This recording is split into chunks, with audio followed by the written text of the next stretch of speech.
Pokoke kula warai iki sampeyan nak ketemu Allah ben selamat niku kula jamin lah. Nah ilmu kula niku orisinil. Allah niku gak ada adat, gak ada sunnah lah dalam bahasa Quran. Perkara iku ana alamate. Dadi misale ana mendung, alamate napa? Udan. Terus Allah niku nggih damel sistem. Salih waladzi ja'ala syamsa diya awal qamara nura wa qaddarahu manazila li ta'lamu adadas sinina napa wal hisab. Sehingga di sistem itu kita tahu musim hujan itu misalnya musim ini. Kalau musim kemarau ini posisi bintang pas di sini. Sehingga wong Jawa sing goblok lah roh iki musim hujan iki musim kemarau. Kalau ahli hisab, ahli astronomi ngerti kalau matahari di sini berarti musim ini, kalau matahari di sini musim ini. Begitu juga musim panas, musim gugur macam-macam. Itu kita tahu, itu sunnahnya Allah dan itu yang bikin Allah, kita tahu. Tapi sekali ada hujan kok kamu bilang begini, wajar udan deres wong rendeng. Itu Allah tersinggung karena kamu nganggep udan itu jasane rendeng, ora jasane pangeran. Gak repot ngadepi pangeran. Ya memang begitu. Karena inginnya Allah manusia itu punya dua kecerdasan. Kecerdasan yang diciptakan nubuwah yaitu akidah dan kecerdasan yang diciptakan sains yaitu pengetahuan. Di kula terangno nggih cara mazhab Abu Hanifah banyu iku ora iso najis. Wes pokoke banyu ku nyucekno dadi ora iso napa? Najis. Tapi kalau dalam mazhab Syafi'i itu air yang tidak sampai 2 kolah. 2 kolah niku ukuran 1/4 itu sekira-kira 1 meter persegi. Berarti kiri kanan atas bawah niku napa? 1 meter niku pun 2 napa? Kula. Niku nak cari Imam Syafi'i jika air sebelum 2 kula itu kena najis sedikit rubah atau tidak rubah najis, nggih. Tapi kalau terlalu banyak meskipun kena macam-macam tidak napa? Tidak najis. Terus ila mata ghayyara kecuali yang rubah. Di misalnya ada limbah, ada kubangan besar gitu yang beribu-ribu liter, tapi kok warnanya sudah warna coklat, ya kayak tinja macam-macam itu dihukumin apa? Najis. Tapi wis macam-macam malah madhab dalam air. Tapi saya pastikan itu madhab ulama. Saya pastikan itu madhab ulama. Kalau teks hadisnya begini nih, monggo nak jenengan napi latihan ijtihad, kok menyesatkan ya ora apa-apa, sing penting ini latihan. Jadi di Madinah, ini hadis di Musnad Ahmad. Di Madinah itu ada sumur, bukan sungai loh. Saya ulang lagi sumur, bukan sungai.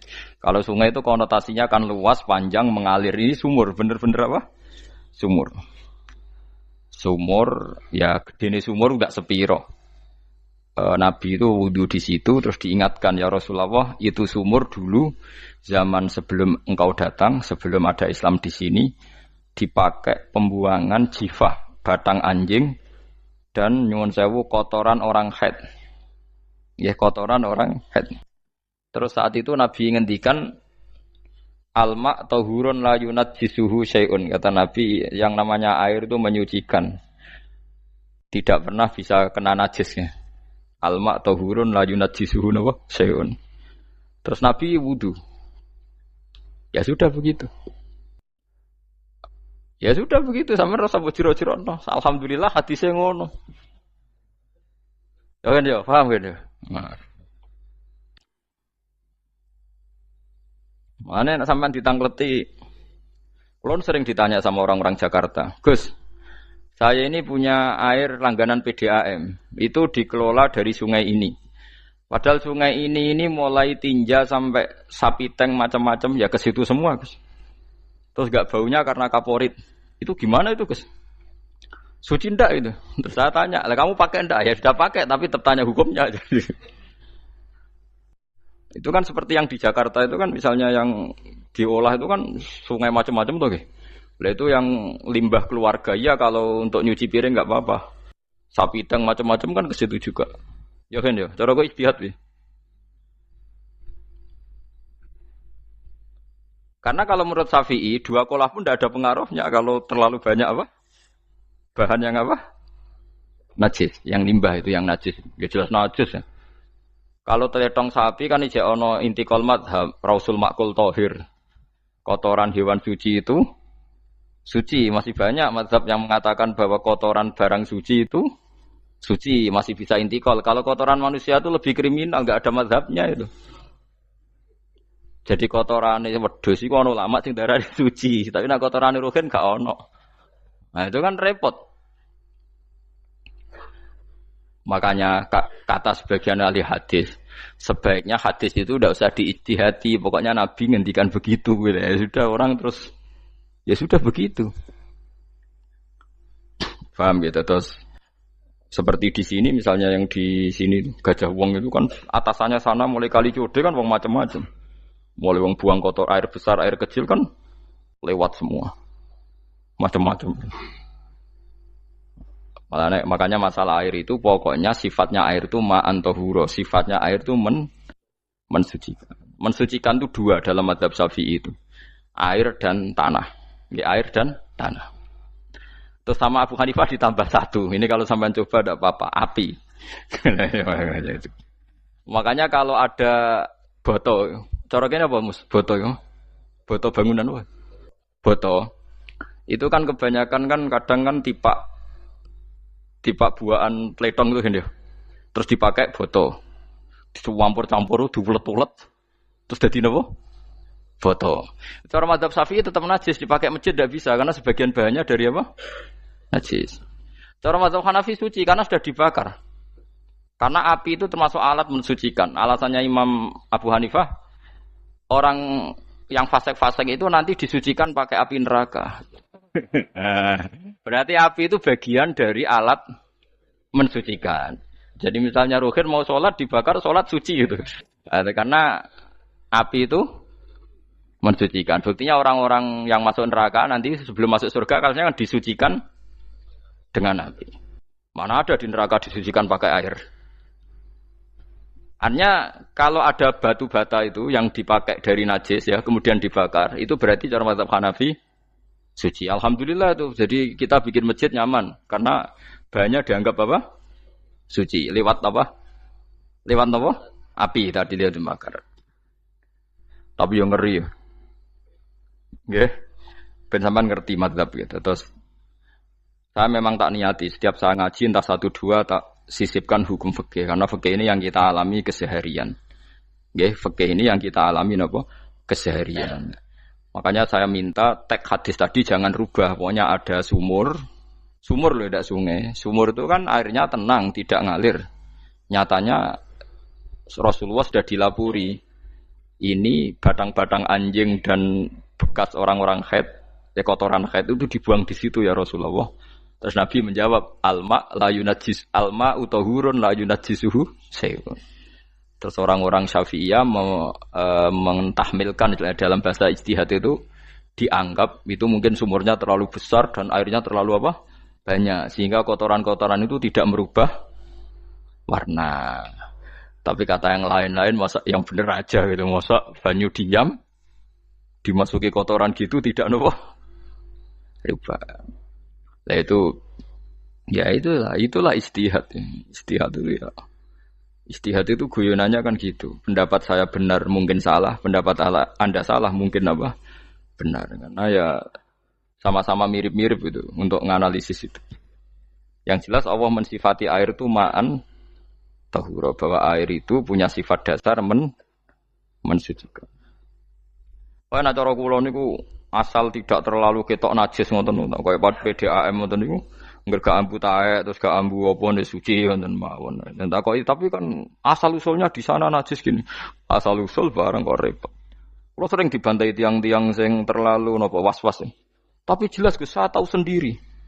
Sapi teng itu ngalir ke sungai gini-gini saya tahu sendiri. Tak jawab, saya juga tahu sendiri dari langit itu langsung air turun. Jadi artinya kalau dia melihat sisi najis ke sapi teng, melihat sisi dari gunung Merapi dari langit kan langsung turun. Jadi kalau eling najis ya, tak eling suci ini kan saya gitu. Dia ngilingi yang sisi najisnya dari apa? Limbah apa? Keluarga. Wa anzalna minas sama'i ma'an tahura. Air itu mensucikan. Nah, terus kedua masalah fikih yang saya jelaskan di sini, tahur itu sifat mubalaghah dalam madhab selain Syafi'i. Saya ulang lagi ya. Kula warai lugat ke. Kalau orang biasa terima kasih disebut syakir, disebut apa? Syakir. Kalau terlalu banyak terima kasih disebut apa? Syakur. Kalau kadang memaafkan disebut ghafir, orang yang memaafkan. Kalau sering memaafkan disebut ghafur. Jadi dalam disiplin lughat, kalau wazan fa'ul itu berarti menunjukkan terulang-ulang. Paham nggih Fuad? Apa? Terulang-ulang. Sehingga mazhab selain Syafi'i mengatakan air satu ciduk kan ya. Dipakai wudu, setelah itu mustakmalnya dipakai lagi boleh. Mustakmalnya dipakai lagi boleh. Alasannya fa'ul itu mubalaghah gitu loh. Jadi sesuatu yang terulang. Paham ya? Saya ulang lagi ya. Tohur itu kan wazannya fa'ulan. Tohuran berarti wazannya fa'ulan. Fa'ulan itu berarti ikut wazan mubalaghah. Kalau ghafir mengampuni, kalau ghafur sering mengampuni. Syakir terima kasih. Kalau syakur sering terima kasih. Berarti kalau tohir suci, kalau tohur sering mensucikan. Nah, makanya selain Syafi'i mengatakan air asal suci mensucikan dipakai berkali-kali tetap suci mensucikan. Artinya ada mustakmal, ya, ada apa? Tapi kalau dalam mazhab kita kan sekali bekas wudu mustakmal, bekas junub mustakmal karena sudah pernah dipakai sesuci. Nah itu mazhab kita. Mazhab Syafi'i. Sama anut di soalnya kalau cerita sama nak kedesek nggih nganggo sing gampang mawon. Jadi gampang kan. Ya masuk akal karena memang wazan faulan itu untuk litakrir tadi untuk mengulang kayak ghafir nyepuro ghafurun sering nyepuro. Paham ya? Makanya orang itu kalau zalim itu ya zalim. Kalau zalum banget zalime. Makanya disebut Quran wa kanal insanu zaluman jahula. Zalim itu zalim biasa, zaluman banget zalime. Jahil itu goblok biasa, jahulan banget gobloke. Berarti kalau tohuron banget nyuciin berarti diulang-ulang. Makanya mazhab lain mengatakan air itu tidak ada mustakmal. Dan saya kadang ya intikal mazhab begitu. Nah intikal gimana? Coba kalau di hotel itu mustakmal. Hotel itu kan kotaannya cilik toh kan. Tahu nggak hotel mari ruhen. Kotaannya cilik. Terus kalau kita misalnya junub atau apa pakai ciduk itu kan tetap nyiprat temus. Nyiprat kena banyu di kotak yang cilik. Jadi kalau gak intikal mazhab pusing kan kita. Iya kan? Terus kemudian intikal lah ya suci guys. Takoki pangeran, kok mbok bolak-balik intikal mazhab Gusti. Dari sapa jare Gus Pak ngono takoki. Lah kowe muni kowe kok takoki malah pusing. Kayak Mbah Khalil Bangkalan itu. Kalau nalkin mayit itu masyhur Mbah Khalil Bangkalan. Tidak nalkin mayit itu. Yo kan yo, aku sibuk urusanku akeh. Takoki malaikat ngenteni Mbah Khalil. Tinggal mire. Sing ngono tok. Nalkin meneh. Yo jiyo, soe nak takoki malaikat marbuka manabiuka ngenteni ketuane. Maksudnya ngenteni dekne. Ya sudah ditinggalin. Ya orang ditakoki wong dekne orang kabudut. Pokoke diwarai kabeh. Nah, terakhir beliau rodok modern. Ngenteni ketua rombongan jadi nanti yang jawab itu ketua rombongan. Tapi aja tiru kan ngomong takoki malaikat ngentosi Gus Pak. Aku teko tutuki mawon Gusti. Tuan.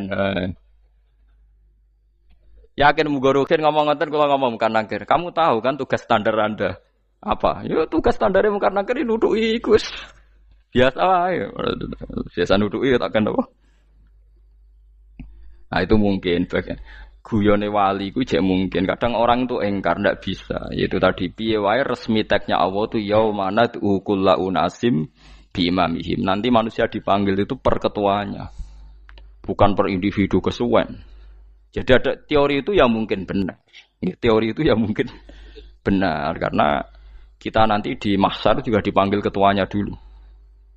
Jadi ya ma'asyarus syafi'iyah. Terus Imam Syafi'i disuruh maju. Ya ma'asyarul malikiyah. Karena ketua ini nanti yang menciptakan madhab. Karena ada pepatah an-nasu ala dini mulukihim. Manusia itu ngikuti tradisi ketuanya.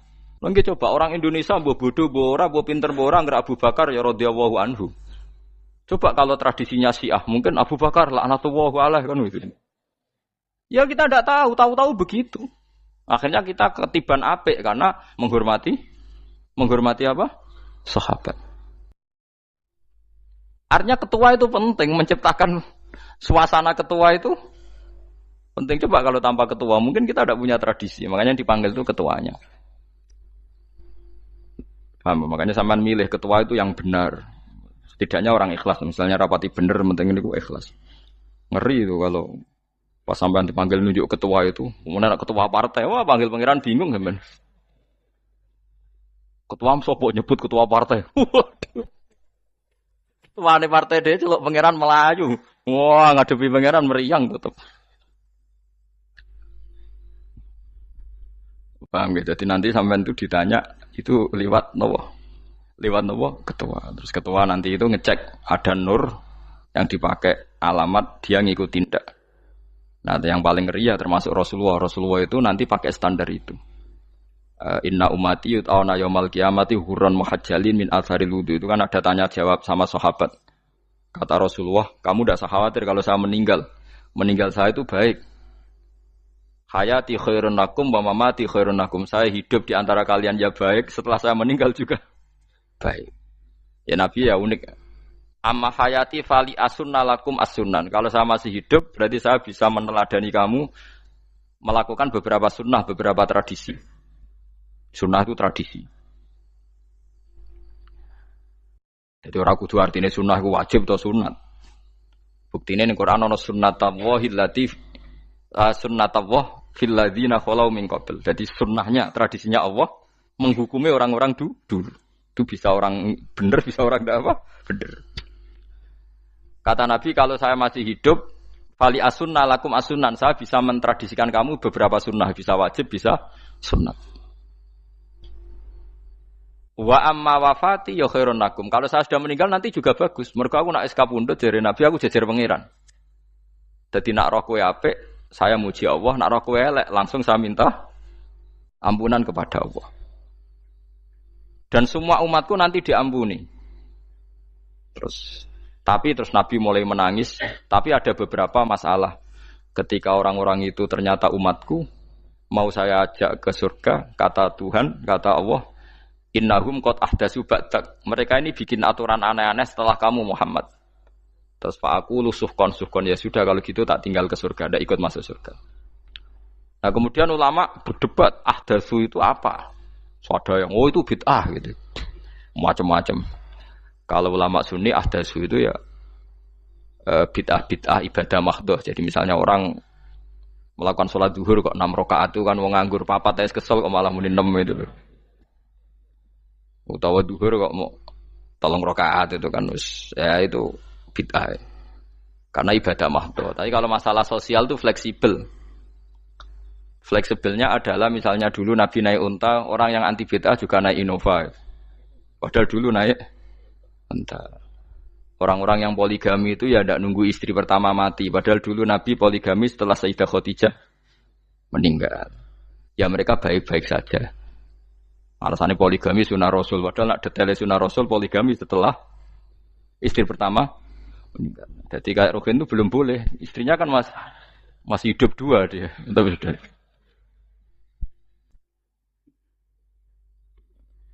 Nah, bahwa artinya kalau sampean memaksakan gitu. Sampean kalau enggak percaya saya bacakan ayat. Wal khailah wal bihola wal hamira litarkabuha wazina. Kamu bisa naik kuda, naik unta, naik himar. Setelah kamu naik dan kamu tenang di atas punggungnya, litas tahu ala zuhuri, summa tazkuru ni'mata rabbikum idza stawaitum alaihi wa taqulu subhanalladzi sakhkhara lana hadza ma kunna lahu mukrin. Artinya ketika kita naik unta zaman dulu dan tagnya memang unta, itu terus kamu baca subhanalladzi sakhkhara lana hadza. Apakah sekarang kesunatan baca itu kalau yang ditumpai unta, sehingga kalau yang naik Innova tidak usah baca itu gitu. Wah, aku numpakku ora unta kok, dadi ora usah maca subhanalladzi wa sakhkhara lana. Dhisik Nabi maca iku mergo numpake unta. Ya ngajak goblok bareng to, mosok tepuk kanthi begitu itu. Makanya sensitif, bakas bid'ah ndak itu sensitif, tidak usah dibahas, biasa saja. Nek senak ra cocok ya diem aja. Sudah sebenarnya ra cocok kalau sampai ngelakoni tapi tidak usah komentar karena jelimet. Saya pernah ditelepon orang, dimaki-maki. Orang Sidoarjo. Padahal wong Jawa Timur, ya aneh. Kan ada orang matur Rasulullah namanya Abdullah bin Amr. Ya Rasulullah saya ini kuat puasa terus. Kata Nabi jangan puasa 1 bulan 3 hari saja itu sama dengan 1 bulan penuh karena satu puasa sama dengan 10. Masih balelo terus termasuk menyangkut Quran. Ya Rasulullah, saya ini tiap hari khatam Quran, jangan 1 bulan sekali aja baru khatam. Enggak ya Rasulullah, saya ini ingin sering khataman. Ya sudah kalau gitu seminggu sekali, sab'a layal. Saya lebih kuat ya Rasulullah, 3 hari. 3 hari saja khatam sekali. Iqra'hu fi salasin, kata Nabi. Ya Rasulullah, saya lebih kuat ketimbang itu. Tidak ada yang lebih baik ketimbang itu, kata Nabi. Kemudian orang itu anti semaan, karena semaan itu kan 1 hari khatam. Paham ya? Maksudnya hadis tadi yang di Bukhari dipakai dalil anti apa? Semaan, karena semaan itu 1 hari apa? Lewat telepon pertama lewat santri saya, terus lama-lama lewat telepon. Saya tanya, kamu bacanya hadis kira-kira sama saya banyak mana? Kayaknya banyak jenengan. Terus saya tanya, betul Nabi menyuruh khatam tiap 3 hari? Ya. Betul Nabi nyuruh khatam tiap 1 bulan? Ya. Ya sudah, lakukan saja. Anda sering enggak khataman tiap 3 hari? Tidak pernah, setahun aja tidak mesti. Lah iya, kalau Nabi melarang baca Quran tiap hari kamu setuju, tapi Nabi nyuruh tiap hari khatam kamu tidak setuju. Enggak apa-apa, kamu anti semaan enggak apa-apa, tapi lakukan perintah Nabi tiap 3 hari khatam. Menang deh. Lah itu maksud saya. Anda tidak apa-apa milah-milah bid'ah sesuai versi Anda, pemahaman Anda, tapi yang fair. Kalau Anda anti semaan ya harus tiap 3 hari khatam, karena dawuh Nabi iqra'hu fi kulli salasin. Tidak juga kan, mereka juga orang yang enggak jarang baca. Jarang baca apa? Lah itu enggak fairnya di situ. Makanya nggih biasa mawon. Cuman semaan apal Quran wis semaan. Nah, apal Quran ya wiridan, malah lucu to apal Quran kok semaan. Ya yes, ngono ae apal ya nyemak kan, kok kesel dimulai. Jadi bang nyemak sampai gremeng. Bariku mangan entek akeh kan malah lucu. Wong nyemak yo do kurang ajar. Jajal kok nyemak kifa delok ngarep mbek guri tok, agar kebar ya wis. Aku serah kelakuane wong nyemak. Kan dekne ra apal kan yo. Biasane nyegat guri to. Oh, agar gurine kembar pojok. Wis. Kok agar gurine pojok kembar. Nah sing semaan akhire pinter sing maca kembar gurine. Paham gitu, terus paham gitu, tohuron gitu, tak latih memahami Quran secara luwat. Quran bagaimanapun bilisanin arabiyim mubin. Ada ulama yang berpendapat tohir itu dimubalaghahkan tohur, seperti ghafir, ghafur, syakir, syakur. Sebab itu menurut mazhab ini tidak ada air apa musta'mal. Tapi kita biasa mazhab Syafi'iyah apa? Ada apa? Ada musta'mal. Itu masalah-masalah ijtihadiyah, masalah-masalah ijtihadiyah. Kalau masalah ijtihadiyah tadi pendapat saya benar, mungkin salah. Pendapat Anda salah, tapi ya mungkin benar itu. Wa anzalna minas sama'i ma'an tahura, mutahhiron tegese banyu iku sing nyucekno. Linuhya supaya maringi urip ingsun. Bihi sebab anane banyu baldatan ing daerah maitan kang mati. Jadi istilah resmine pangeran yo, aku nak nguripno bumi iku yo nganggo lantaran banyu. Dadi aja mbok soal pangeran kok butuh lantaran. Waduh repot. Wong Qur'ane pangeran dhewe mistilahno aku nak nguripno bumi lewat lantaran banyu. Ya rasa mbok jurok-jurokno. Pangeran kok butuh lantaran. Lah lantaran lah ya iso, tapi nek Allah nganggo lantaran ya oleh, ya aja terus Allah kok nganggo wasilah. Wah ya malah kacau. Ora usah ngono-ngono, ora usah mikir. Pokoke Qur'an diwaca ora usah dipikir, mpun iman nonton mawon kok repot. Iman kok napa? Kok repot. Linuh ya supaya ngurip-ngurip sapa ingsun bi sebab banyu. Baldatan ing negara atau daerah maitan kang mati. Jadi sampean jangan mengatakan kalau Allah untuk menghidupkan bumi butuh air, ya keliru. Allah itu tidak butuh apa-apa. Nggih, Allah itu tidak butuh apa-apa. Tapi kalau Allah punya sunnah, punya adat menghidupkan bumi itu pakai air, ya Allah jangan kamu atur. Wong kira pangeran kok ngatur. Itu kan ada cerita di kitab-kitab itu, termasuk di Ihya itu. Nabi Musa itu sok dekat Allah. Jadi enggak mau mimik obat. Membuktikan bahwa Allah itu tidak butuh wasilah. Aqaqir itu maknanya obat-obatan yang dari herbal, itu bahasa Arabnya apa? Al-aqaqir. Dia setiap konsultasi sama dokter disuruh minum herbal itu. Enggak mau dia. Enggak, saya akan disembuhkan Allah langsung, enggak usah lewat obat apa herbal katanya. Tiap dokter ditanya jawabannya sama. Oh, dokter goblok. Kamu belum tahu ya kalau Allah itu tidak butuh wasilah. Malah marah-marah dia tuh. Akhirnya dia konsultasi langsung ke Tuhan. Apa betul ya Allah saya butuh minum akokir? Terus, lah kata dokter gimana? Karena herbal itu fungsinya gini-gini. Terus, saya Musa, sing gawe fungsi herbal ngono iku sapa? Nggih jenengan. Lah yo aku gawe fungsine ngono kowe ngombe kok ora gelem. Sing gawe iku ya aku. Jadi sing gawe bodrek ku nak kowe ngeluh, bodrek mandi sing gawe ku ya pangeran, rumangsamu sapa? Sing gawe ruhe nak bar kelon lega ya pangeran. Mangsamu sapa? Omane bojone ayu kan. Ah, sing wis pangeran ora usah aku isin gengsi, ora usah ngono. Kalau muni elek dibanding bojone ning swarga, nek ning dunya ya ayu, nguruhin ya diselera kok udarane. Paham gitu terus itu masalah yang enggak akan selesai ila yaumil qiyamah. Jadi ada cara pandang langsung Allah itu ya bisa. Tapi misalnya ada sunnatullah ya jangan kamu tentang. Termasuk Nabi Musa akhirnya Nabi Musa mau minum. Setelah minum sembuh. Terus ketika sembuh diberitahu Allah, memangnya kenapa kalau minum obat itu? Obat itu ada khasiatnya yang bikin juga Allah. Kok kamu hindari itu alasannya apa? Wong yang bikin juga Allah. Makanya kalau kamu percaya wasilah, kalau terpaksa percaya, kamu harus yakin bahwa nomor satu adalah Allah Subhanahu wa Ta'ala. Kalau kamu takut orang itu syirik, ya gak apa-apa, kamu lawan, harus kamu lawan. Memang selera kamu begitu. Kamu harus tidak usah ikut pakai, wong kamu khawatir, tidak apa-apa. Jadi sing khawatir syirik, ora usah nganggo ali-ali, ora usah nganggo ake. Tapi sing seneng dagangan, ya nganggo. Ora usah jimat-jimatan, ini hati napa booming ngoten mawon niati dagang. Kulo nu akeh larang sedurunge rame-rame akeh. Barang akeh rame terus mboten kula nggo. Wah, darani murah repot. Nggih kula mboten sombong. Dulu akehnya bapak itu zaman Bapak Sugeng tuh pernah ditawar ditukar mobil. Zaman itu mobilnya harga 60 juta. Dan itu wasiat bapak untuk saya. Saudara saya sepakat itu untuk saya. Dulu kadang-kadang tak pakai. Setelah akeh booming terus dikira ini yang gelondongan berapa kilo. 25.000 muruah camah cara Jawa camah tidak pernah tak pakai. Saya yakin ikut turun itu aki-aki yang mahal itu karena dikira yang produk ya yang masal itu yang itu.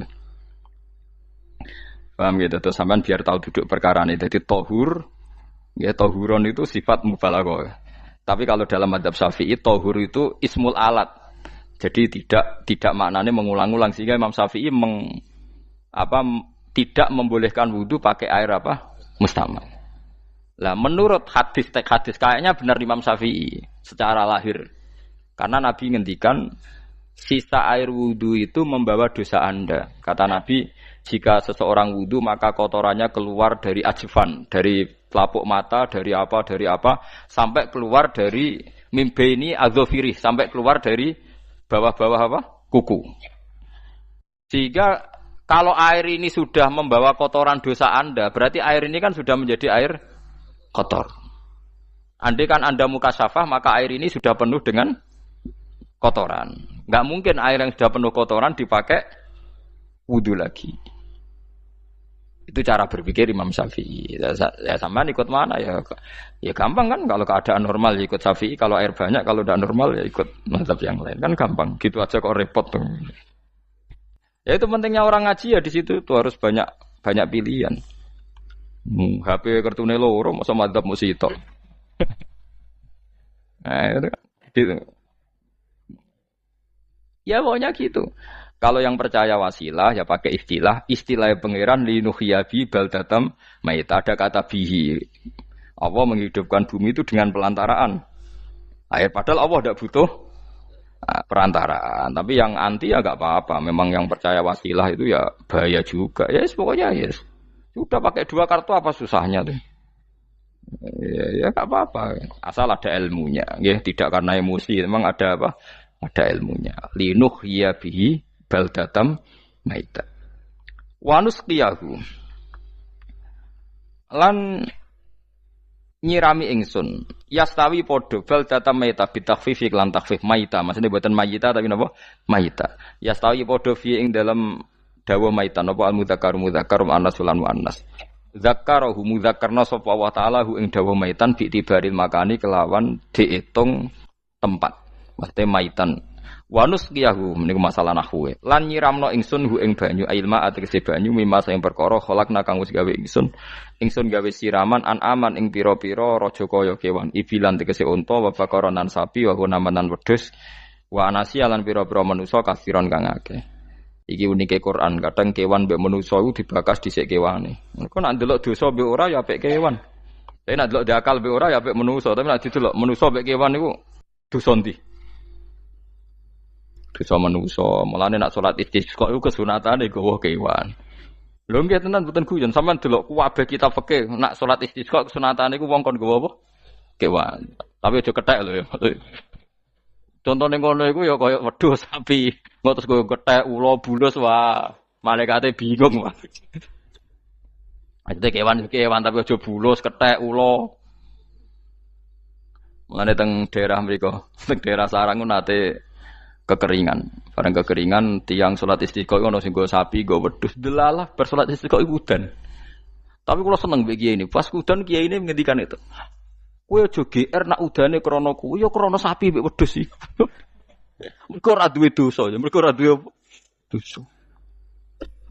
Lah ya itu agama. Agama itu kita ta'abudi. Wong kita jare makhluk paling terhormat. Tapi nyatane nak istisqa butuh bantuan kewan. Itu kesunatan istisqa ngoten to. Tem mriki ngoten mboten. Do nuntun wedhus to. Napa? Mboten sing tek teng kitab-kitab Pak Sami to. Kan go kewan kan? Ya, tapi ya soal kewan mau iso mbayakno.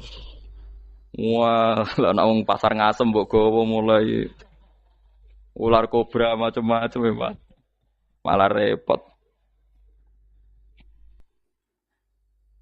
Ndak ini menunjukkan nggih karena manusia iku akeh dosane. Mulane jemben teng ora-ora mahsar iku manusa ora kepengin apa kewan ora kepengin dadi manusa tapi manusa kepengin dadi kewan. Makanya nanti ketika ngadepi hisab gak kuat wa yaqulul kafiru ya alaytani kuntu napa turaba. Maksudnya kuntu turaba ya Allah saya jadikan kewan sing di akhir segalanya didhawuhi Allah kuni turaban. Kamu sekarang cukup jadi turab. Intine manusa sampeyan teng ora-ora masar bayangno kaya kewan sing akhir hayate mau didadekno napa lemah. Nah, kadang-kadang manusa itu dalam siklus ini apik kewan malah didhisikno mimma khalaqna napa an-aman riyen ya. Kalau dilihat dari dosa ndaknya, kalau dilihat dari manusia makhluk terhormat macam-macam ya apik manusa. Wa anasiya lan pira-pira manusa kafiron kang akeh jamu insan ente lafat anasi jamu lafat insan. Wa suhu te asline lafat insan iku anasinu. Fa udilat moko digenti apa anunun digenti ya aning ya. Wa timat lan dene sopno fiha ing dalem ya apa ing dalem ya apa al ya ya. Maksudnya ya sing sangka nun diidghamno be ya asli. Au jamu insin te jamu lafat insin. Walaqad tasarrafna lan teman-teman molak-malik ingsun to mutar-muter ingsun. Hu ing ma'il ma'atik sebanyo bainahum antarane wong akeh liat zakaru wa gelem eling sapa ngakeh. Asluhu ya tadzakaru. Niki kok usum nahwu le utimat ya gamna apa ata fi dzalik ing dalam dal wa fi qiraatin liat kuru bi sukuni dzal wa dhammil kaf.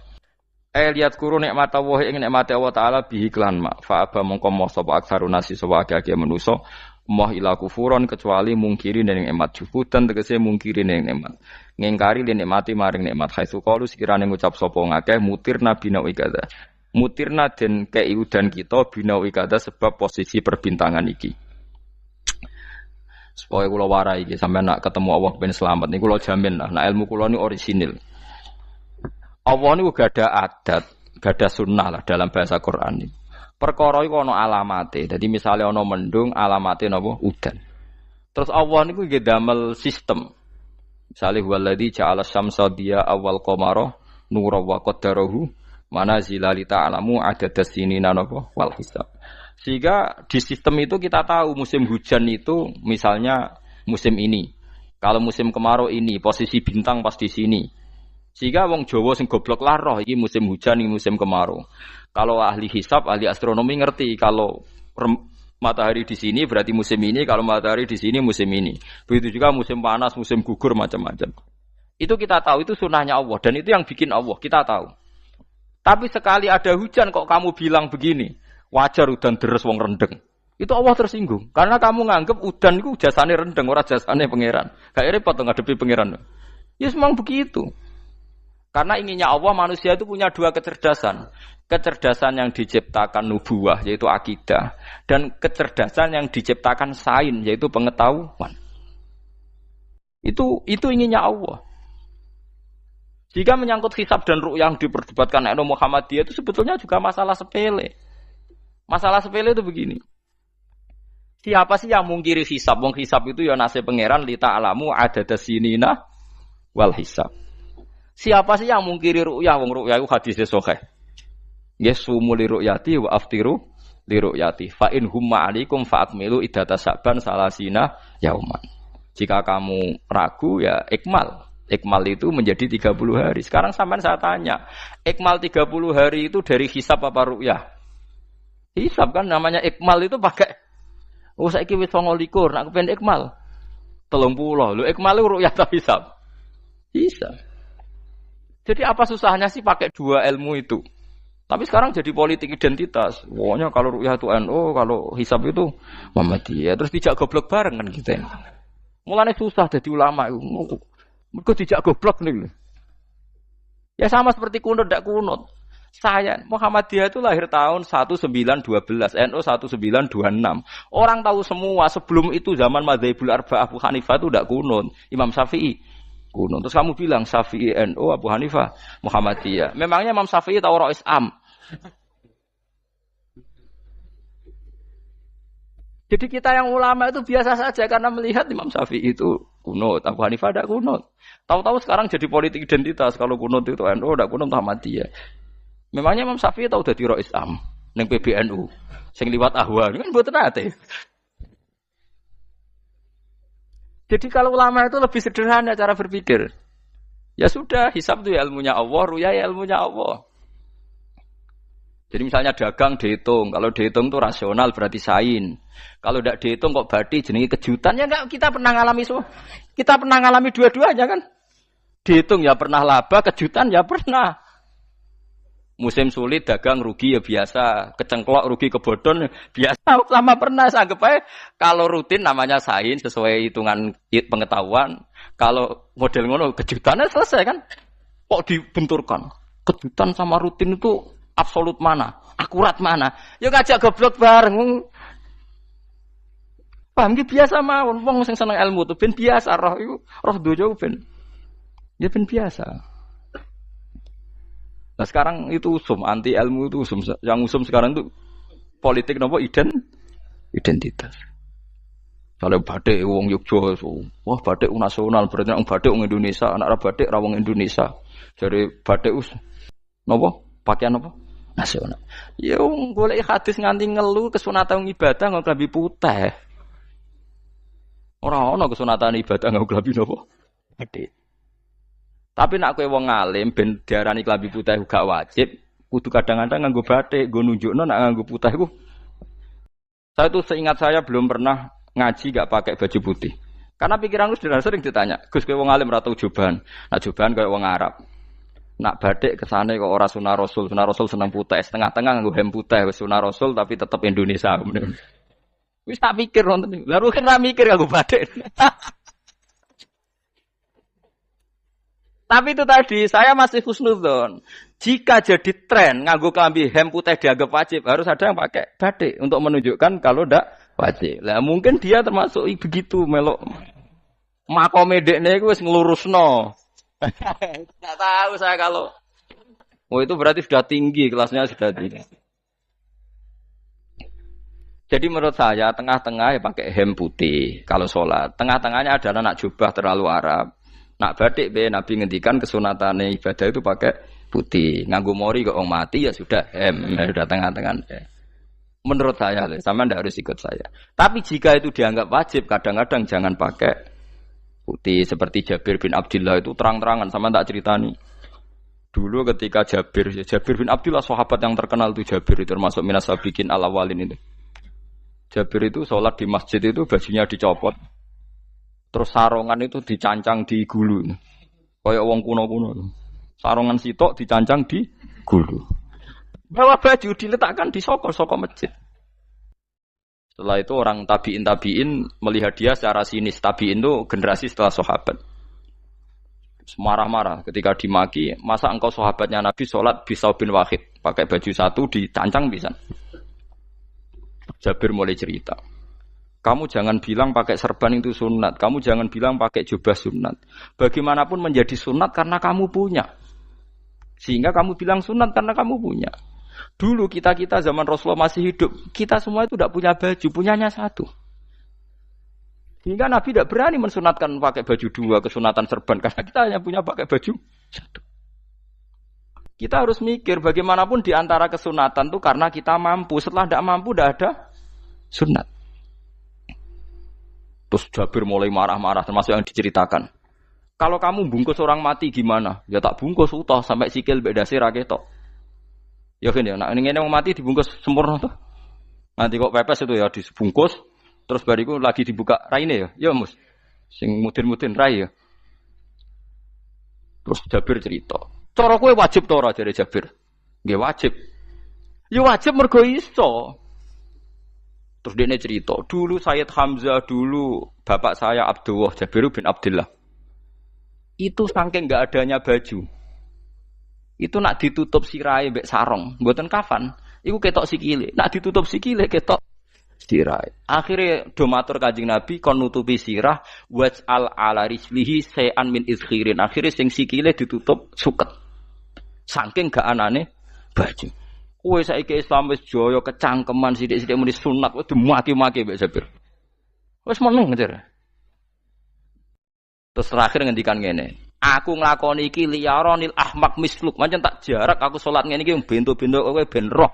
Nak dhisik jarak Islam ngene iki ya. Liyaroni al-ahmak misluk. Ahmak itu bento sing level tinggi, medium. Itu ulama betul, ya begitu.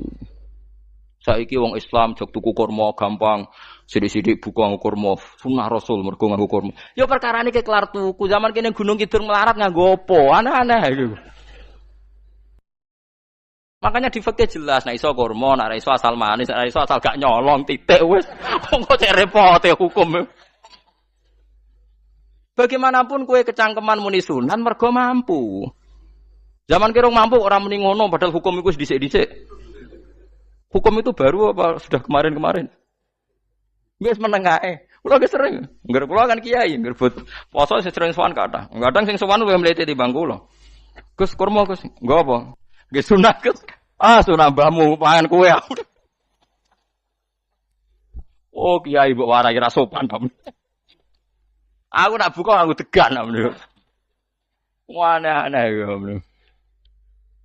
Namun ini sunah dia ora usah kecangkeman. Lagi buka kurma pirang tahun, lebih kali tahun Gus. Umur piro? 40 Gus. 38 tahun gak anggo sunah lagi 2 tahun gegere gak karuan. Biasa saja. Dulu Nabi itu ya biasa. Nabi kalau zaman ngendikan yang ngeper sampai 4 kali. Kalau gak mampu ini, kalau gak mampu ini. Nabi kalau ngendikan ya gitu sampai diulang-ulang. Karena Nabi tahu tidak semua umatnya gampang mendapatkan itu. Misalnya kafarah puasa 2 bulan nuntut, kalau tidak bisa ngasih makan orang miskin sekian, kalau tidak bisa gini sampai habis. Kulo ma'rufin sedekah, kalau tidak bisa ya Rasulullah firsana satin, sampai ludus gak usah sikit tamrotin. Kalau gak bisa fabi kalimatin thayyibah, cangkem sing apik. Nek ra iso sementing aja merengut. Terakhir walau bitol qatin apa? Wajin. Itu lama mewarisi sekian kebaikan yang diajarkan Nabi, tidak terus dipatenkan satu ngel-ngel wong akeh. Kono apa ngekek kurma kok khutbah bareng sumpah. Wes pangan dhewe entekno. Ya ana sing sabar, wis kula tobat Gus mun mboten ngomong-ngomong ngono ya. Nggih biasa saja, kalau ingin sunah-sunah biasa saja. Dawe Nabi wal qasda tabluhu, kamu itu yang biasa saja. Biasa itu ya standar saja. Ya biasa. Jadi Nabi dulu kalau melakukan sunnah itu biasa. Sunnatun sanaha Rasulullah sallallahu alaihi wasallam. Ini sunnah yang dilakukan Nabi. Tapi di luar yang azimah. Azimah itu yang wajib atau fardhu ain itu sahabat biasa. Karena bagaimanapun kita bisa begini karena mampu. Seperti Jabir tadi. Orang bisa sholat pakai serban, pakai jubah karena mampu. Zaman Nabi awal Islam. Sama lihat Bilal. Ada nak belodor gitu tuh. Sama lihat film Umar atau film-film Bilal. Itu memang nyata dulu itu la yajidu ahaduna illa sauban wahidan. Tidak ada yang kecuali punya baju apa? Sama dulu film-film, mulai versi seneng kitab sampai versi film itu sama. Bilal nak adzan ya blotor, ora adzan di blotor gak sopan. Oh memang ya duwene klambi mok sitok iku. Adlok ceritane Sa'labah, bar salat salam langsung melayu. Berkali-kali yang bersalam melayu. Jebule apa genta kae? Ya Sa'labah bersolat ora witir melayu kenapa? Saya takoki ya Rasulullah, takoki Nabi. Sa'labah kata sahabat-sahabat kowe nak salat bar mulai langsung melayu. Ya Rasulullah, kami kula namung setunggal, istri saya di rumah aja utuh. Iku saking ndak adanya baju. Nah, saiki nang sunatno kon. Ya begitu. Makanya ketika Sayyidina Umar idza ausa Allah fa ausiu. Nanti kalau sudah jembar ya jembar. Nak lagi ruwet ya ruwet. Ya sudah biasa saja. Paham ya? Jadi kalau suwun misalnya malah yudroku kullu, la yudroku nopo kullu. Kalau tidak bisa semua jangan sama sekali. Jadi misalnya kita tidak bisa jubahan, tidak bisa serbanan mergo wong Arab. Supaya saya ndak keriting jubahan kok tonggo ya guyu. Paham ya? Wah aneh ngono. Kemudian nek ora kaji kok jubahan malah digugat wong akeh. Ya sudah pakai hem putih saja. Yang penting dua semangat sunnah putihnya misalnya. Ya tengah-tengah gitu. Tapi kalau kira-kira dianggap wajib ya kan ganti batik kayak Ruhin itu. Itu makomnya sudah itu tadi. Sudah tinggi sekali. Ya Nabi itu kan misalnya Nabi nyifati rambut yang baik itu yang lurus ngombak gitu. Sifatnya Dajjal itu keriting. Tapi yang keriting ya enggak apa-apa. Bukan berarti wah keriting mirip Dajjal ya enggak gitu. Ya itu kan Allah menunjukkan kekuasaan. Nanti kalau Allah bikin lurus semua dikira gak mampu bikin yang keriting. Ya sudah dibikinlah yang keriting. Ya sudah gitu biasa saja buatan berlebihan. Paham gitu. Jadi Nabi itu kalau ngendikan seingat saya ini hafal banyak hadis. Kalau ngendikan tuh sampai berkali-kali. Itu tadi mulai kalau sedekah pakai ini, kalau ndak mau ini sampai mulai firsana satin sambil wedhus ijek larang walau bisi kita mro separone kurma. Masih kadang ndak mampu fabi kalimatin thayyibah. Ndak mampu lagi ya soalnya tak sedekah walau bitol qoti wajin. Sedekahlah meskipun dengan ceria. Itu sirinya kenapa saya ngaji guyon. Karena paling ndak ceria itu happy. Coba kalau saya ngaji merengut, meneng terus ketok nyesal. Terus sing ngaji kan mikir, Gus Bak kurang opo? Kita ngaji ku ono sing kurang. Oh, terus yang keduanya nafsir wah paling kurang sangune. Wah jadi repot. Mulane kula ngeten wis tak pikir, mangsa ora tak pikir. Guyon kula mek sampean nangis mbon ndi ganjaran akeh ndi. Mergo guyon kula bi ilmen nangis sampean mikir utang. Jadi terakhir sedekah talqati wajhin, wajah yang ceria, yang happy. Kowe iki happy kan yo seneng, paling gak mikir nasibe kan. Kiai iku happy sebenes. Jajal misalnya kayak dikiai kok rogen sumpeng, maca kukar kukur, bariku angop, bariku kukur meneh. Kan wong mikir, wayahe tanggale bayar apa piye kredite? Waduh. Apa wayahe ditarik sepeda motor? Kan orang terus menafsirkan macam-macam. Sing elek sing wong alim mulai nafsiri paling tertipe ra iso. Wah, paling elek. Ya nek wong alim kan ana ukur-ukur mesti nek sing suudon kan paling macane bingung terkipe ngono. Ya macam-macam lah sesuai asumsi napa. Jadi kula suwun lah sama nak dadi kiai nak ra iso sedekah macamnya terakhir ceria. Mergo Nabi ngendikane terakhir tasaddaku walau bitol qoti wajhin. Bersedekahlah meskipun dengan keceriaan napa muka atau wajah. Namun kalau itu Nabi diulang-ulang. Jadi kalau ngendikan tuh diulang-ulang. Sekarang tuh orang mau mendorong sunnah Rasul itu satu. Ya berat bagi yang nggak bisa melakukan itu apa? Yang nggak bisa melakukan itu apa? Berat. Jadi dibacalah hadis itu dibaca utuh.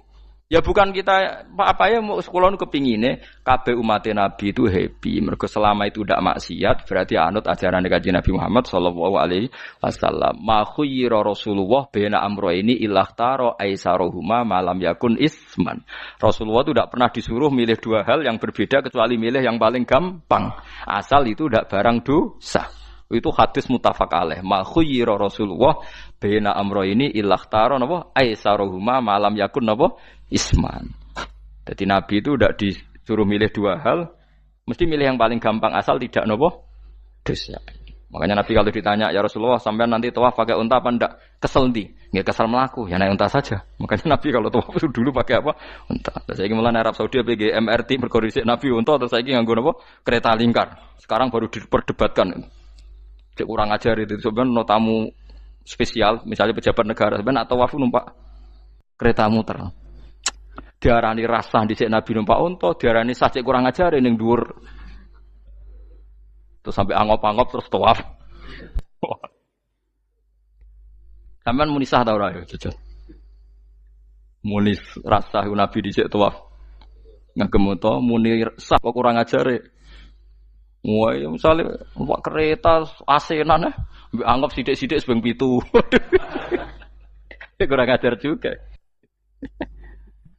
Saat ini lebih diperdebatkan, tapi ya mbak, sing bakas ngono ben ngerti hukum sampean, ben ora anak kiai iku bingung, ulama yo mikir hukum. Iku ketok ceria kula, sampean ora bingung ora ceria. Fa aba mongko mo sapa aksarun nasi sapa akeh manusa mo ila kufuron kecuali ngafirin emate Allah juhudun.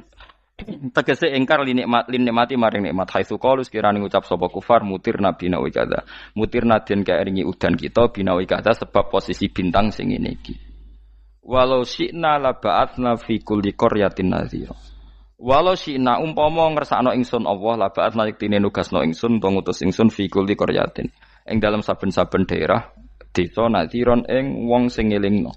Umpama wong ngersakno kabeh desa yo nabi, tapi kok kakek nabi malah repot kan. Yukhawifu kang ngekeki peringatan sapa nabi ahlaha ing penduduk Korea. Walakin ba'asnaka tetapi ning ngutus ingsun ka ing sira Muhammad ila ahli qura maring kabeh penduduk kuliah sekabehane ahli qura nadhiron khalidati nadhir khalidati nabi liya'zuma supaya gedhe apa ajruka ganjaran sira. Tapi kabeh nabi niku pokoke Allah mampu mawon tiap desa dikai nabi, tapi Allah ndak melakukan itu, cukup nabi sitok. Terus kabeh iki ana anut Nabi Muhammad sallallahu alaihi wasallam. Mulane ana guyunan wong Arab wong Jawa apik endi? Apik wong Jawa aja. Ke wong Arab iku cara obat iku dosis tinggi, mulane dikirimi Nabi. Wong Jawa cukup mudin, cukup kiai wis Islam. Dadi rapati salah lah. Penyakitnya ringan jadi diobati kiai iku wis dadi iman. Nah wong Arab kudu napa? Nabi. Berarti penyakit berat mbek ringan apik endi? Apik ringan, mulane jare kiai Jawa kita apik wong Jawa kus mbek wong Arab. Mergo ora butuh napa? Nabi, berarti dosisnya kan kecil ya, rendah. Taune-unimu. Wong bingung, ngono kok omongane wong napa? Bingung. Lha opo nganalisis ngono barang. Ya wong nganggur iku repot. Pala tutik mongko aja nurut sira al kafirina ing pira-pira wong kafir fi hawahum ing dalam hawa nafsune kafirin. Jadi kalau jangan wong kafir itu yang menyangkut hawa nafsu. Tapi nak menyangkut kebaikan wong kafir, sing kita kadang kalah baik dalam hal sosial.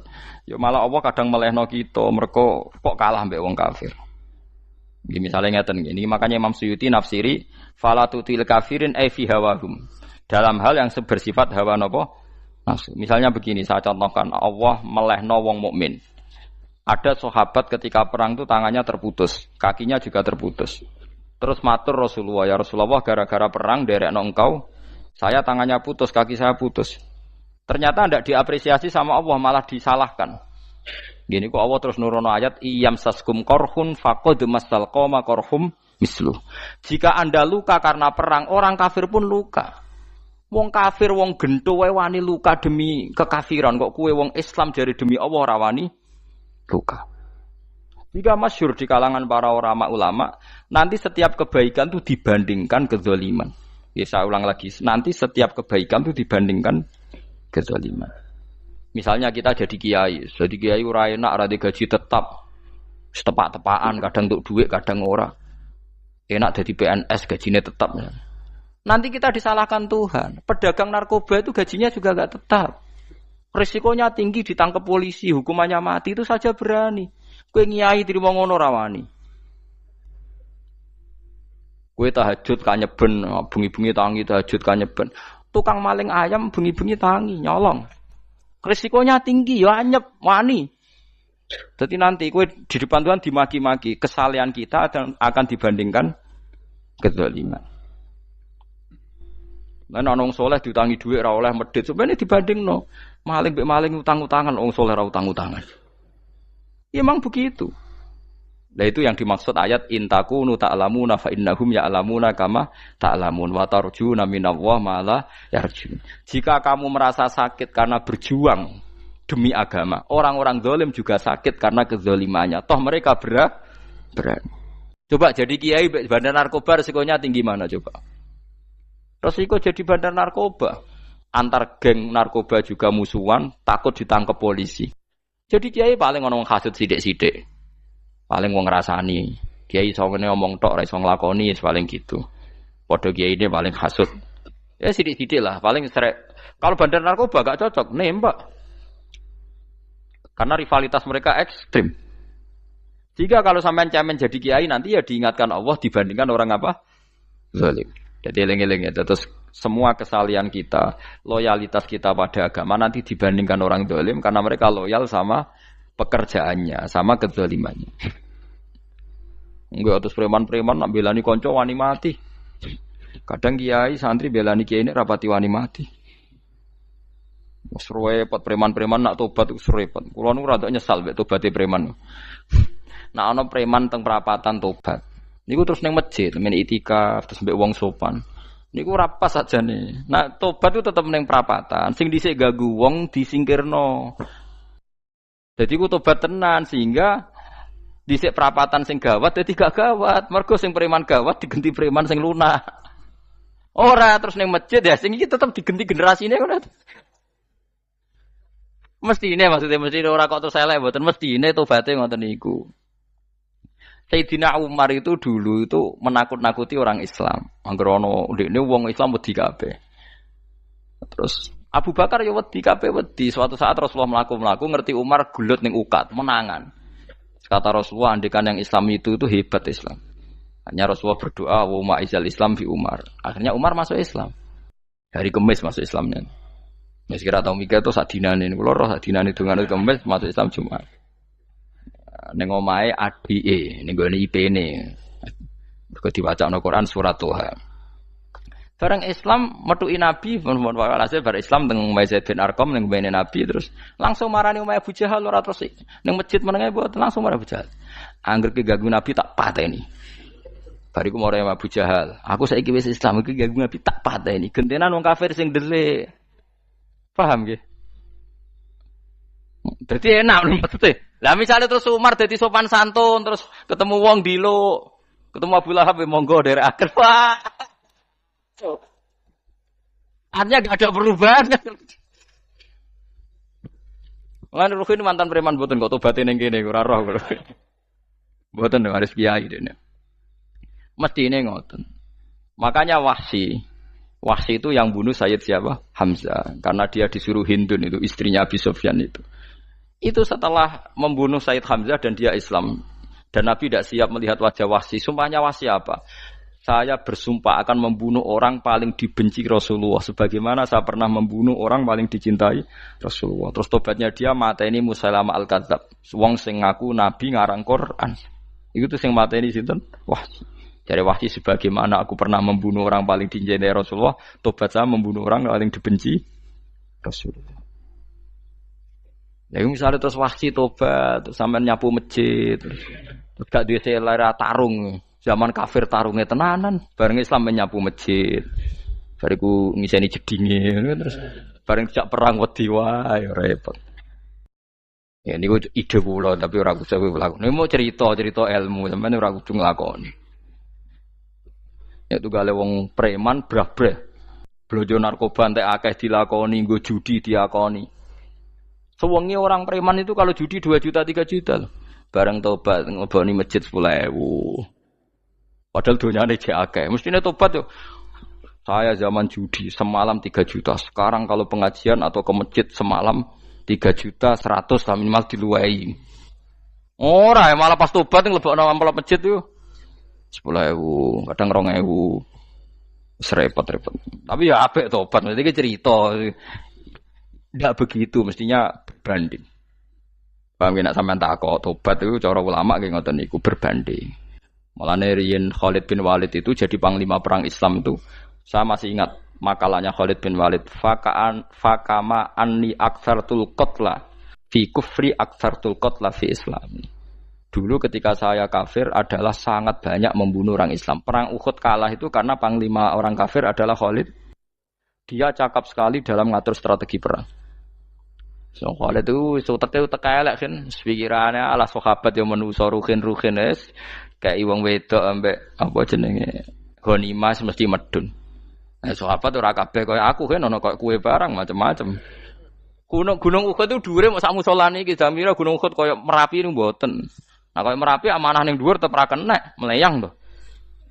Jadi Gunung Uhud itu dhuwure mok sak musolane mbok dhuwur pundi. Wong kula nate mriko bolak-balik kan nggak bisa nih orang tahu.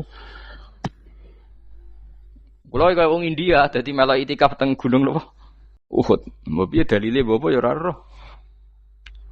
Lah itu Khalid bin Walid pinter, dia ketika kalah itu muter ke belakang terus ghanimah itu dilepas. Ya dulu itu dalam perang dulu tuh ghanimah itu kan perempuan sama apa? Ya sama barang-barang itu. Ketika dilepas itu dianggap sudah mengaku kalah. Ada sahabat yang ruhin itu udah akabiru sahabat, ada sahabat papan atas, sahabat yang seperti itulah. Sahabat kebanyakan turun ternyata Khalid itu muter terus naik dari belakang. Pas sahabat turun, dia naik dari apa? Yo penak karek mana iko dhuwur, itu akhirnya kalah. Itu ya gara-gara strategi ini Khalid bin Walid.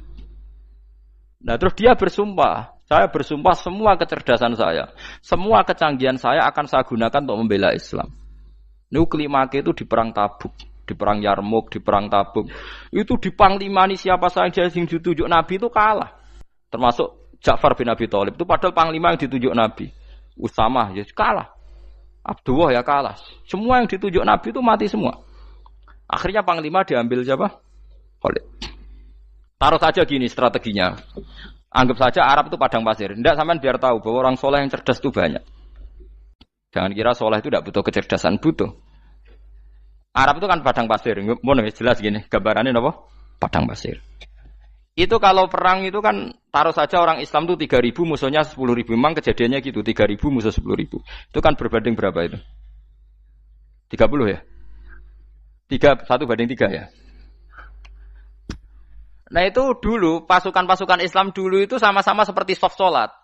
Jadi memanjang. Ya akhirnya perang itu kelihatan sekali mana yang sedikit, mana yang banyak. Habis Khalid strateginya dirubah. 100 orang di depan, anggap saja gitu. Pokoknya tak kayak gambaran coro Jawa paling gampang. Lagi maca kitabnya malah bingung loh. 100 pasukan kuda yang di depan itu disuruh negarkan kuda, disebut fal mughirati subha itu. Yang itu wal adiyati napa? Dobha fal mughirati subha itu. Jadi pokoknya anggap seperti itu. Fal muriyati apa? Qadha itu. Kuda yang 100 di depan disuruh menegarkan. Pokoknya kon gerak sehingga debu itu banyak bertebangan. Terus pasukan yang 3.000 itu disuruh memanjang sepanjang-panjangnya. Karena di depan ini ada tegaran kuda tadi, orang kafir yang di sana itu melihatnya ada bantuan datang baru. Wih, pasukan Islam teko wakil, panjang lagi. Dikira jumlahnya itu sampai 50.000 lebih. Paham sih kalau maksudnya? Jika wong kafir melaju perkara ini tidak mungkin kita tandingi. Orang Islam dapat bantuan baru. Padahal ya wongnya podo. Mau bari setok dirubah. Nah misalnya sing mimpin Mustafa sembah jare mati ya sahid, mati kabeh wong Islam. Nah itu artinya dia masih ingat betul. Saya dulu pernah menggunakan kecerdasan yang sama untuk mengalahkan umat Islam. Saya bersumpah kecerdasan yang sama akan saya gunakan untuk memenangkan Islam. Coba bayangin nonton ning padang pasir 3.000 orang, yang 100 di depan negarno kuda supaya pandangan tidak begitu jelas. Terus yang belakangnya memanjang dari jauh kan kelihatan pasukan dapat bantuan baru. Padahal ya orangnya sama. Akhirnya orang kafir merasa wah nggak imbang. Kita ada imbang karena orang Islam dapat bantuan. Terus menang perang itu. Lah itu tobat bener gitu loh. Orang kok pas kafir cerdas, buareng Islam tobat nyapu masjid. Sebarigus ngaji ngantuk. Padahal zaman kafir cerdas, memperdayakan ekonomi nganti sugih bergeder. Bareng Islam terus dunia nentek melarat, terus nyapu masjid, bariku sholat qobliyah ba'diyah mulai, nggak poso sunat. Ya tidak apa-apa itu, tapi sugih tetap kok zaman kafir sugih. Zaman Islam kere, mestinya zaman Islam ya sugih, terus kecerdasan dan hartanya untuk liizatil Islam wal muslimin. Mestinya, tapi ya nggak apa-apa kalau ada tobat model gitu ya tidak apa-apa. Ojo kok terus dari Gus Pak ngene ku elek ya ora ana jenenge tobat mesti apik, tapi enggak fair gitu loh. Masuk zaman nakal serius, zaman tobat sekenanya itu kan fala tuti mongko joto atsira al kafirin ing pira-pira kafir fi hawahum ing dalem selera hawa nafsune wong kafir. Wajahidhum lan merangi sirahum ing kufar. Merangi maksudnya berjuang bihi kelawan Quran. Maksudnya hujjah. Uang iku nak merangi wong kafir nganggo Quran, ndak mesti perang iku nganggo pedang. Niki jelas kita bire ge wajah hidum bihi ebil Quran. Maksudnya perang nganggo Quran itu kita melatih argumentasi atau hujjah yang dengan hujjah itu jelas-jelas ketok bener agama napa Islam. Wajah lan merangi sirahum ing kufar bi iklan Quran ayat Quran itu Quran jihad dan kelawan perang atau kelawan jihad kelawan berjuang kabiran kang gede. Wa wa ta'ala wa alladzi zat maroja ingkang lepas sapa Allah al-bahraini ing dua laut. Arsala sing lepas sapa taala huma ing al-bahraini mutajawiraini hale berdampingan. Hadza utawi iki ku adbun iku banyu sing banget segere, banget manise, banget segere. Furatun tur enak diombe, sadidul udzubati tekse banget manise. Iki kuno nak manane mudah diminum. Wa hadza utawi iki ku milkhun iku banyu asin, ujajun tur banget paite. Syadidul muluhah tegese banget paite. Tapi wasemono sungai sing gampang diminum. Misalnya sungai Komerapi sing napa gampang diminum maksudnya mboten pahit. Ketemu laut sing banget paite, meskipun banget asine, apa hakikate gawe wajah alalan gawe sapa Allah taala bainahuma antarane banyu sing napa tawar lan banyu sing asin, Allah gawe barzakhon ing pemisah, haji tekse pemisah. Kita ndak tahu pemisahnya piye, pokoknya akeh sing cerita banyak di tengah laut itu air napa tawar. Layak tadi itu ora campur apa hadu masalah sijine banyu asin dan banyu tawar bil akhir iklan sing liya. Mergo wonten apa hajis wonten apa? Hajis ana pembatas. Wa hijron lan tegese pembatas mahjuron kang iso nglindungi. Esitron tegese tutup. Mamnuan kang iso den cegah bi sebab anane sitru. Sebab anane pembatas apa ikhtilatuhuma, apa campure banyu asin dan banyu tawar walami wabaladi. Orang bermalam-malam jagungan sama teman asik itu kan perlawanan terhadap nafsu kita, syahwat kita untuk mungkin nikmati dugem di bar atau di tempat-tempat maksiat. Itu setan di Indonesia tuh kakuati sama Ki Jawa. Orang supaya tidak tertarik maksiat itu Ki Jawa cukup ketemu kancane masak terong guyon, gejol-gejolokan zaman mondok, suwengi lulus sangka maksiat. Bar wis tutup.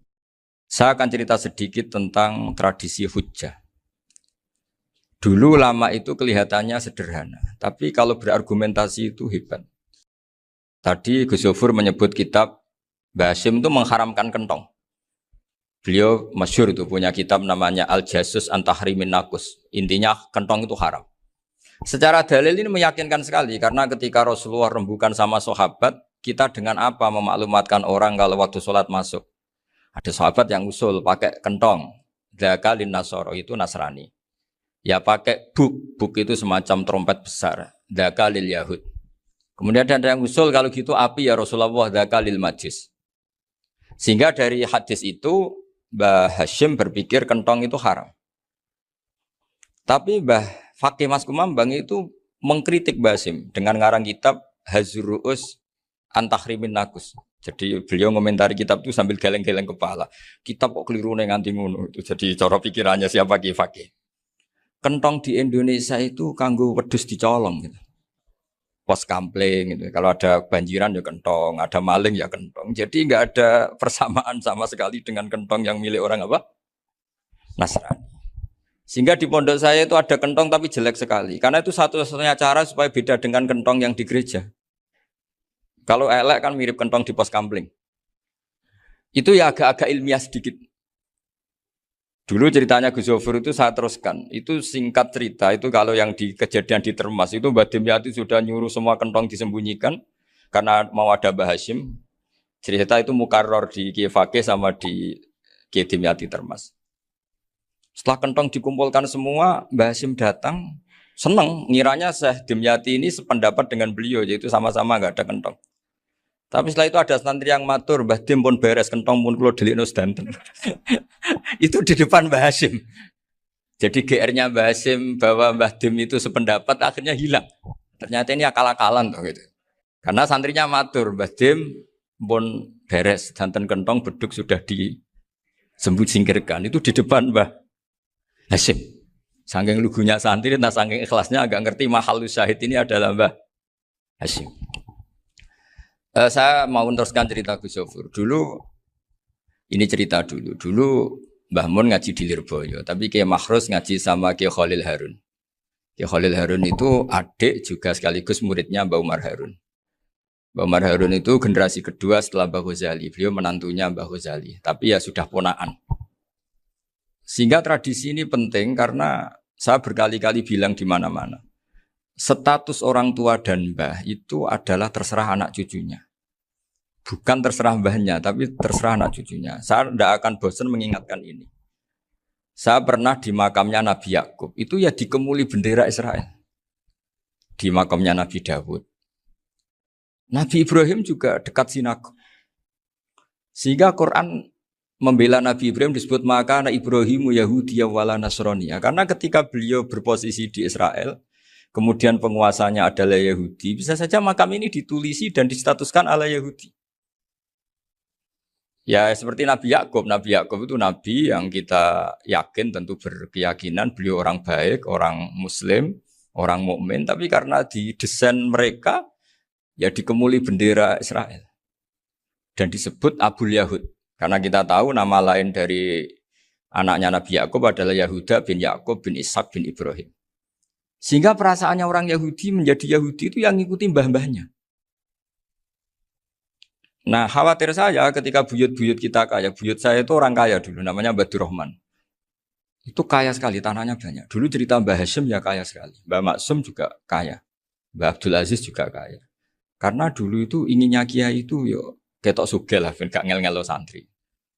Tapi nanti kalau cucu-cucunya sudah ndak alim, itu tidak dianggap punya tanah itu karena untuk fasilitas santri.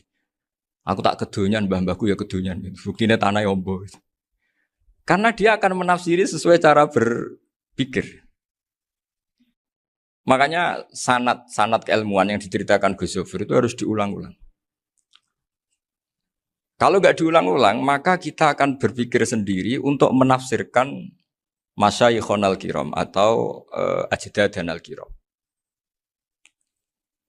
Nah, ini yang bahaya, yang sering Quran mengingatkan. Jadi ada status yang disematkan oleh anak cucu kayak orang Yahuda tadi, Yahuda bin Yakub bin Ishak bin Ibrahim itu menstatuskan bah-bahnya yang bernama Ibrahim itu Yahudi.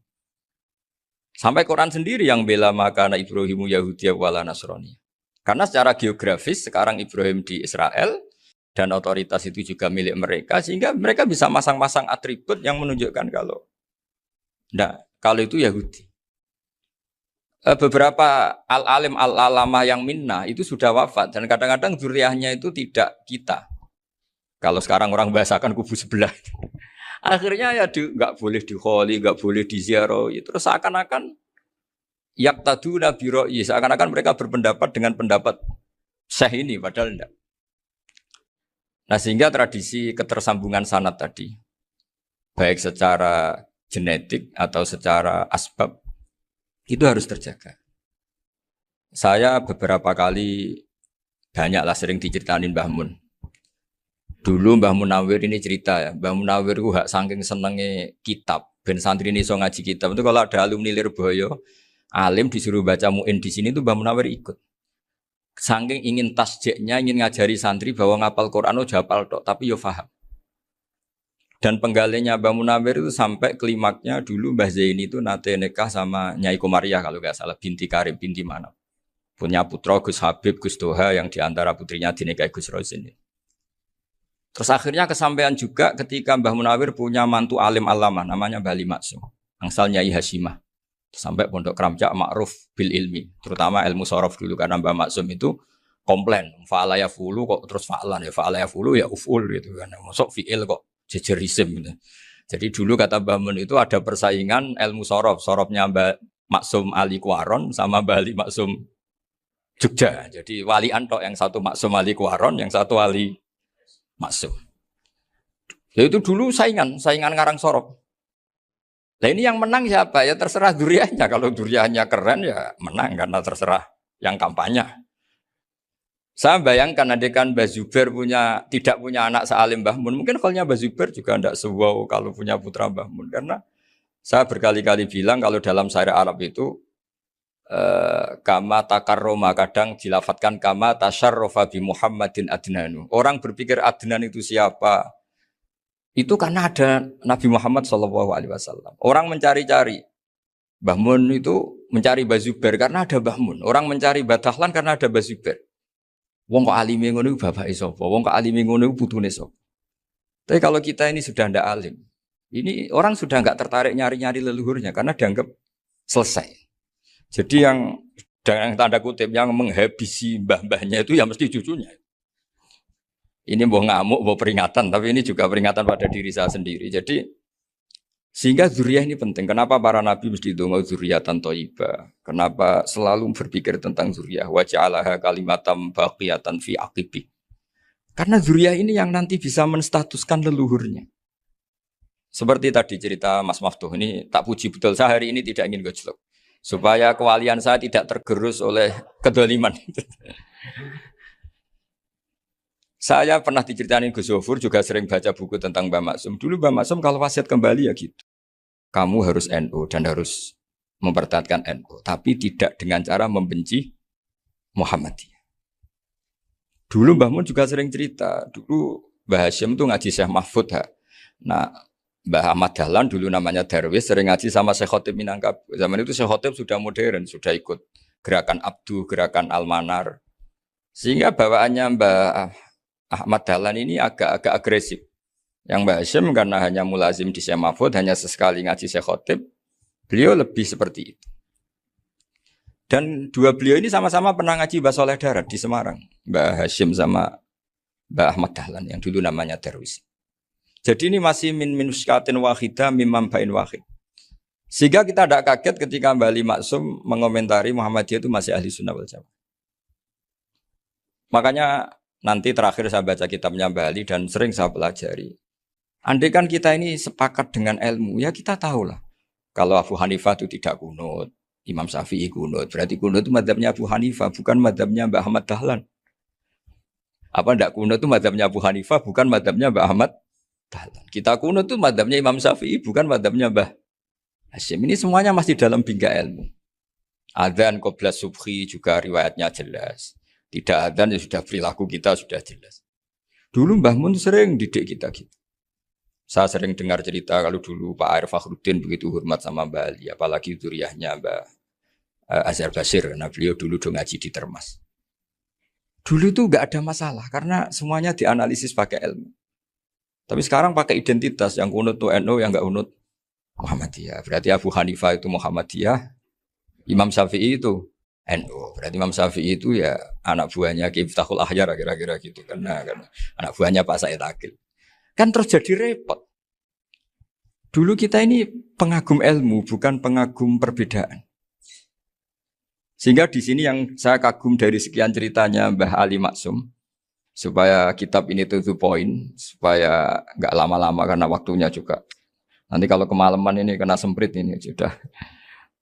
Ini diantara yang diceritakan Bali itu unik. Imam Syafi'i itu sering tawassul, sering wasilah sama siapa itu? Abu Hanifah. Ini sudah tak petakan, saya baca yang sensitif-sensitif lah. So, yang ini ya. Ziyar al-Babus Samin, terus sebentar ini yang bab tawassul.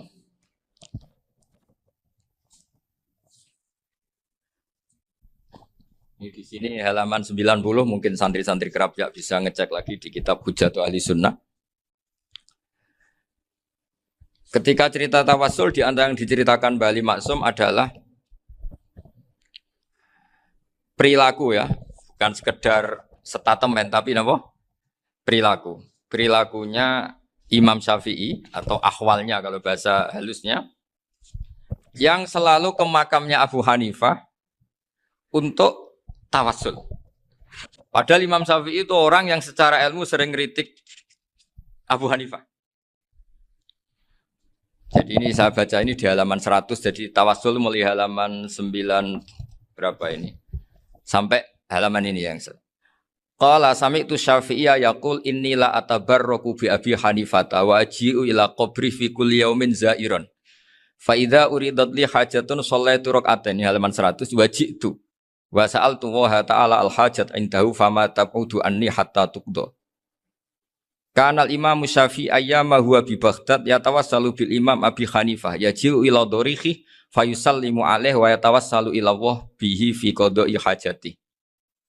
Terus wa yatawassalu Imam Ahmad bi Imam Syafi'i. Jadi di antara yang diceritakan Mbah Ali Maksum itu betapa Imam Syafi'i yang terkenal sering mengkritik Abu Hanifah dalam tatanan fikih karena beliau tidak percaya ada istihsan. Abu Hanifah berpendapat adanya istihsan dan kita tahu lah ikhtilafu Syafi'i wa Abu Hanifah itu besar sekali. Tapi beliau itu tahu Abu Hanifah itu orang yang sangat soleh. Abu Hanifah itu kalau ketemu sama orang yang utang beliau itu yang lari bukan yang utang Abu Hanifah. Karena takut orangnya itu izin. Jadi kalau ketemu yang utang di jalan itu yang sembunyi itu Abu Hanifah. Kenapa engkau sembunyi? Ada yang utang saya lewat, nanti orangnya malu. Jadi setingkat Rabi'ah Adawiyah itu beliau di rumah ada maling itu sembunyi. Ditanya kenapa engkau sembunyi? Malu, gak ada yang dimaling. Malu sama malingnya karena serumah itu gak ada barang yang layak dicolong gitu. Itu Rabi'ah sabda sembunyi. Itu yang bisa niru itu Abu Hanifah. Jadi wali-wali besar ini ternyata saling menghormati dan saling tawassul. Nah saya berharap tawassul ini bukan sekedar perilaku sosial, tapi memang ada sanadnya. Sehingga terus diceritakan Bali di sini dulu istaqa Umar bil Abbas. Kata siapa tawassul harus dengan Rasulullah SAW? Dulu istaqa Umar bil Abbas. Sayyidina Umar itu tawassul istisqa dengan Sayyid Abbas. Padahal kita tahu Sayyid Abbas ini tidak nabi. Terus beliau cerita sampai Imam Syafi'i tawassul sama Abi Hanifah. Sehingga nggak ada perdebatan itu kan Umar. Kalau Umar kan ada jaminan boleh diikuti karena beliau sahabat. Bali cerita tentang Imam Syafi'i yang tawassul dengan Abu Hanifah. Seargumentatif itu. Sehingga ada cerita dalam sebuah tafsir. Ya saya ulang lagi, ada cerita di sebuah tafsir. Kenapa Nabi Musa ditanya Allah wa matilka biyaminika ya Musa? Ma'ana wa ta'ala a'lam. Tentu Allah sangat tahu yang dibawa Musa itu apa. Karena Allah tahu Nabi Musa itu grogi. Orang dipanggil Wali Maksum pasti grogi. Santri dipanggil Mbah Mun pasti grogi. Kenangan saya setiap dipanggil Mbah Mun ya mesti tanya. Yang ringan-ringan. Wis sarapan ya. Arung sarapan ya sarapan. Pas sarapan ya kan. Tanduk mangan sing enak. Orang santri ora tau mangan enak. Ya tidak pernah ngomong yang penting. Ngendikan yang penting. Nah karena Nabi Musa ini grogi. Ini sebagian tafsir. Itu ditanya yang ringan, sake iku nggawa apa? Karena pertanyaannya ringan, Nabi Musa juga ringan. Ya Nabi Musa itu sampai lali iku pangeran sing ya'lamu sirra wa akhfa. Diterangno. Niki tongkat Gusti. Gunane kathah Gusti tongkat iki. Qala ya aso ya atawakkau 'alaiha wa ahusyu biha 'ala ghanami wa liya fiha ma'arifu ukhra. Oh, tongkat Gusti niki penting Gusti. Nggih nak. Nggih macam-macam lah Gusti. Atawakkau 'alaiha wa ahusyu biha 'ala ghanami kangge menghalokan wa. Masih terangno terakhir dan yang lain-lain Gusti. Wa liya fiha ma'arifu ukhra. Sehingga akhirnya rileks. Karena Nabi Musa terus ngerti. Ternyata ketemu pangeran itu gak seserem yang saya bayangkan gitu. Pertanyaannya ringan. Itu ada ilmunya. Tapi cerita ini yang versi tafsir ini tidak yang seperti di Manaqibul Ghazali. Di beberapa kitab tentang Manaqibul Ghazali diceritakan di alam roh Nabi Muhammad SAW itu yubahi bi ummati. Saking yubahinya sampai ngendikan ulama ummati ke anbiya'i Bani Israel. Ulama umatku itu pinternya atau statusnya itu mirip-mirip lah. Kaf itu ya mirip-mirip lah. Mirip-mirip kayak ulamanya nabinya Bani Israel. Akhirnya Nabi Musa itu tersinggung sekali. Bagaimana mungkin ulama disamakan dengan apa? Nabi. Sehebat-hebatnya ulama itu kan tidak akan yabluhu darajatan nubuwah atau yartaqi ila darajatin nubuwah. Itu akhirnya, ya kalau kamu nggak percaya panggil. Yang dipanggil Imam Ghazali. Ya Nabi Muhammad juga nggak mau kalah. Gitu. Kalau manggil ulama RT ya kalah keok. Akhirnya Imam Ghazali datang. Ditanya sama Nabi Mas muka, nama kamu siapa? Ana Muhammad bin Muhammad Al-Ghazali At-Tusi Asy-Syafi'i. Itu disebut panjang. Nabi Musa guyu-guyu. Kamu lama kok ngomong yang nggak penting. Ditanya namanya kok penjelasannya sepanjang itu. Dianggap itu satu kesalahan. Masa tanyanya nama kok ditanya. Jawabnya Muhammad bin Muhammad Al-Ghazali At-Tusi Asy-Syafi'i. Kepanjangan itu. Ketika Nabi Musa agak mencibir, agak gimana itu. Terus jadi Imam Ghazali, kalau ini masalah, lebih masalah jenengan. Apa itu? Yang tanya jenengan tuh Allah ya alamu sirra wa akhfa. Dan Allah hanya tanya wa ma tilka biyaminika ya Musa. Harusnya jenengan jawab aso ya titik, bukan kepanjangan. Atawakkau alaiha wa usybiha itu kepanjangan. Allah tanya yang di bawah kamu itu apa? Yang di tangan kamu. Harusnya jawabnya hanya aso ya. Tapi kenapa penjelasannya sepanjang itu?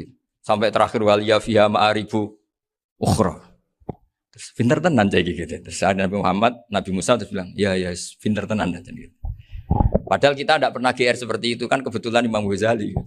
Kalau yang lain mungkin ya keok lah kira-kira. Gitu. Tapi ini cerita dalam khazanah keilmuan. Benar yang dikatakan Gus Zofur. Saya termasuk orang yang pernah mondok Lirboyo Pasanan. Jadi setelah saya disuruh nemani Gus Kamil, tahun berikutnya Gus jenengan disuruh. Pokoknya anakku bosak ulan lah kudu tahu mondok Lirboyo. Biar aku tahu ngaji Wakarim. Terus yang disuruh Mbak Turi Gus Kamil itu saya. Jadi saya pernah 1 bulan tuh di Lirboyo. Karena saya ini santri beling ya kontraknya. Pokoknya penting ziarah Bakarim. Biasanya nggak pernah ngaji. Ya. Pokoknya gerbar ngisa. Ziarah ya sudah. Ngaji subuh ingat saya sama Gus Imam. Itu dari 17 hari ingat saya ngaji 2 kali. Tapi kalau ziarah ke Bakarim sudah lupa jumlahnya. Karena memang kontraknya disuruh ziarah. Sampai seperti itu. Dan saking senengnya bangun sama Mbak Karim saya masih ingat. Ngamplopi salam template itu masih ingat. Untuk Gus Anwar, untuk Gus Imam, untuk Gus Kafabi, termasuk untuk Gus Maksum. Itu malam-malam saya dijak ngamplopin. Zaman itu saya masih ingat, selawewu. Zaman itu kos 1 bulan itu 13.000. Jadi kira-kira kalau 25.000 itu untuk kos 2 bulan. Jadi saya krusnya itu pakai kos. Saya masih ingat Mondok Sarang itu kos 1 bulan 13.000. Berarti kira-kira 500.000 itu di amplopin sendiri sama Bang. Ini untuk Gus War, ini untuk Gus Imam, ini untuk Gus. Padahal Gus Imam ini mondoknya sudah dibangun. Itu bangun hormatnya sampai untuk jatah salam template. Lah yang ribet kebalikannya, kita pulang Gus Imam karena melihat Gus Kamil ini putrane Mbah Mun, Gus Kamil disangoni. Saya juga disangoni karena Gus Imam dulu ngaji juga sama Pak D saya. Sama keluarga saya. Itu kata Gus Kamil setelah keluar. Mau kamu nih gue abal ya, berarti gue aku. Karena ini penting. Ini kalau sampai dianggap tukar guling, ribet deh. Jadi ditakwil sendirilah. Mau kamu nih gue abal ya, boten wis. Yes berarti halal. Tapi sama Mbah Mun ya ditanya. Ditanyanya bukan apa karena untuk meneruskan tradisi bahwa kalau kiai ketemu itu ya saling memberi hadiah, saling itu sudah faqaddimu baina adena juakum apa? Sotaku. Sehingga ketika Kapya ini punya Bali Maksum Alim Allamah, kemudian melahirkan murid-murid yang juga ipar kayak Mbak Warsun bisa ngarang apa Kamus Al Munawir, Pak Bik juga punya karangan Kamus Al Muasir. Saya itu punya semua. Karena ini adalah buah dari bahwa kita ini tidak kalah sama produk-produk yang di sana. Bahwa produk di kita ini sudah cukup untuk mengantarkan orang menjadi alim allamah. Dulu Mbak Zubair ke Mekah ya sudah alim allamah. Gus Zofur ke Al-Azhar sudah alim semua. Teman-teman kita ke Mekah itu sudah alim semua. Padahal produk mondoknya ya tadi. Mau digojlok kiai ini, terus mangkel be keamanan biasanya. Biasanya musuh besar pondok itu keamanan. Jadi bukan berarti gojlok ibunya Gus Maftuh enggak. Biasanya keamanan itu musuhnya apa? Banyak. Itu tradisi keilmuan itu harus dijaga dengan hujjah dan dengan tadwin, dengan pembukuan. Saya punya sekian cerita ya, misalnya dulu kita mungkin iskal itu janggal. Kenapa sih orang Islam tukaran sama orang Islam? Sehingga di antara doa Nabi yang enggak dikabulkan Allah, enggak boleh dikabulkan sama Allah enggak boleh, bukan berarti enggak mustajab. Redaksinya famana aniha, memang enggak boleh. Redaksinya bukan falam yastajib lahu tapi famana aniha. Di Al-Marrah As-Salisa ini Nabi dilarang. yaitu melarang umat Islam itu jangan sampai tukaran sama umat Islam sendiri. Itu kata Allah, ya tidak bisa kata Allah, kalau itu tidak saya kabulkan. Itu dulu guru-guru kita nyontohkan sederhana. Kira-kira kalau saya tukaran wek Gus Zofuru, Mbah Mun luwih ikhlas dibanding ditukari wong liya. Nak ana kakak ditabuk adik, wong tua luwih ikhlas dibanding ditabuk tangga. Barokahnya membaca kita lebih mentoleransi. Kalau ada Mbah Hashim dikritik Mbah Fakih Mas Kumambang, kita ikhlas itu. Tidak dikritik guru PAUD, itu kan. Atau dikritik orang-orang yang nggak bisa ngaji. Artinya ternyata keliru kita bilang kiai kok tukaran. Justru bagus kiai tukaran. Dibanding kiai dikritik guru PAUD atau dikritik orang-orang yang nggak bisa baca kitab. Akhirnya barokahnya baca kita menjadi tahu. Dulu Mbah Mun sering cerita, ini masih cerita silsilah ya. Jadi Mbah Ali Maksum tadi kita tahu di antara guru besarnya Mbah Ali Maksum tentu Mbah Mahfud Termas. Beliau adalah adik dari Kiai Mahfud Termas. Mbah Dimyati ini adik Kiai Mahfud Termas. Itu punya saudara namanya Abdul Razak, juga punya saudara namanya Dahlan. Itu yang membawa Thariqah Syadziliyah di Solo Raya. Yang sekarang alhamdulillah diteruskan Gus Wafi. Dulu di antara pesannya Mbah Mun ke saya, hak Wafi kandani kon ziarah ning Mbah Dimyati. Mergo Thariqah Syadziliyah dulu itu yang bawa keluarganya Mbah Dimyati. Jadi semuanya ini masih dzurriyyatan ba'duha min ba'd. Nah pesan saya karena tadi Mbah Munawir yang termasuk orang pertama yang bawa Quran, bawa Qiraah Sab'ah. Kenapa saya bilang termasuk? Karena kalau bilang paling pertama ini nanti butuh data.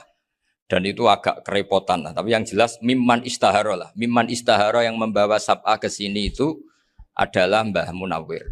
Terus beliau ngajarkan diantaranya ke Mbak Arwani, pakai kitab Satibi, pakai kitab Nazmus Satibi.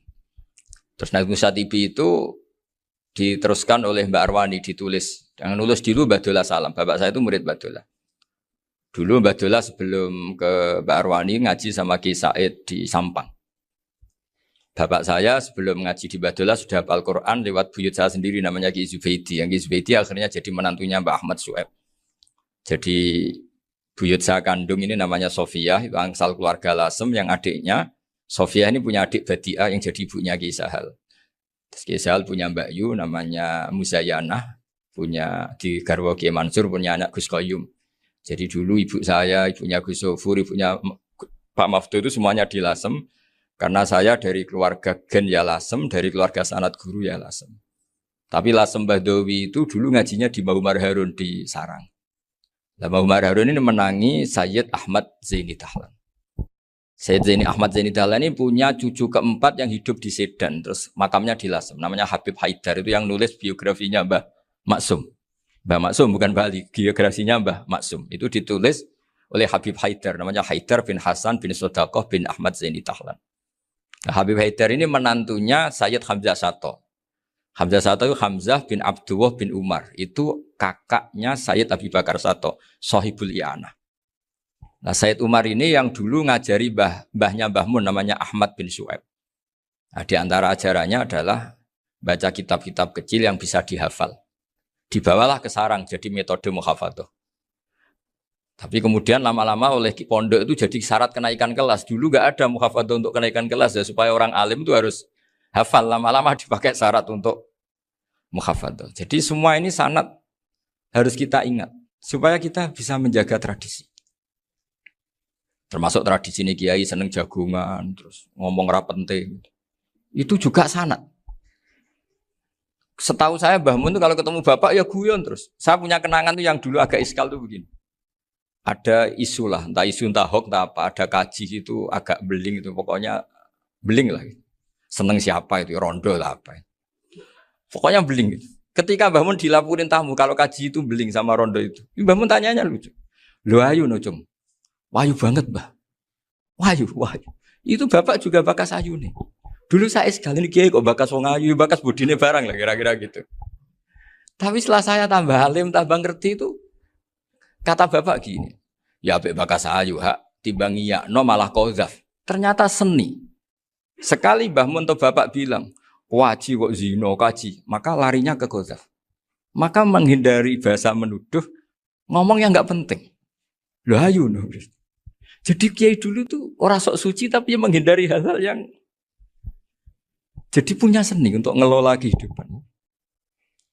Orang bermalam-malam jagungan sama teman asik itu kan perlawanan terhadap nafsu kita, syahwat kita untuk mungkin nikmati dugem di bar atau di tempat-tempat maksiat. Itu setan di Indonesia tuh kakuati sama Ki Jawa. Orang supaya nggak tertarik maksiat itu Ki Jawa cukup ketemu kancane masak terong guyon, gejol-gejolokan zaman mondok, sewengi lulus sangka maksiat.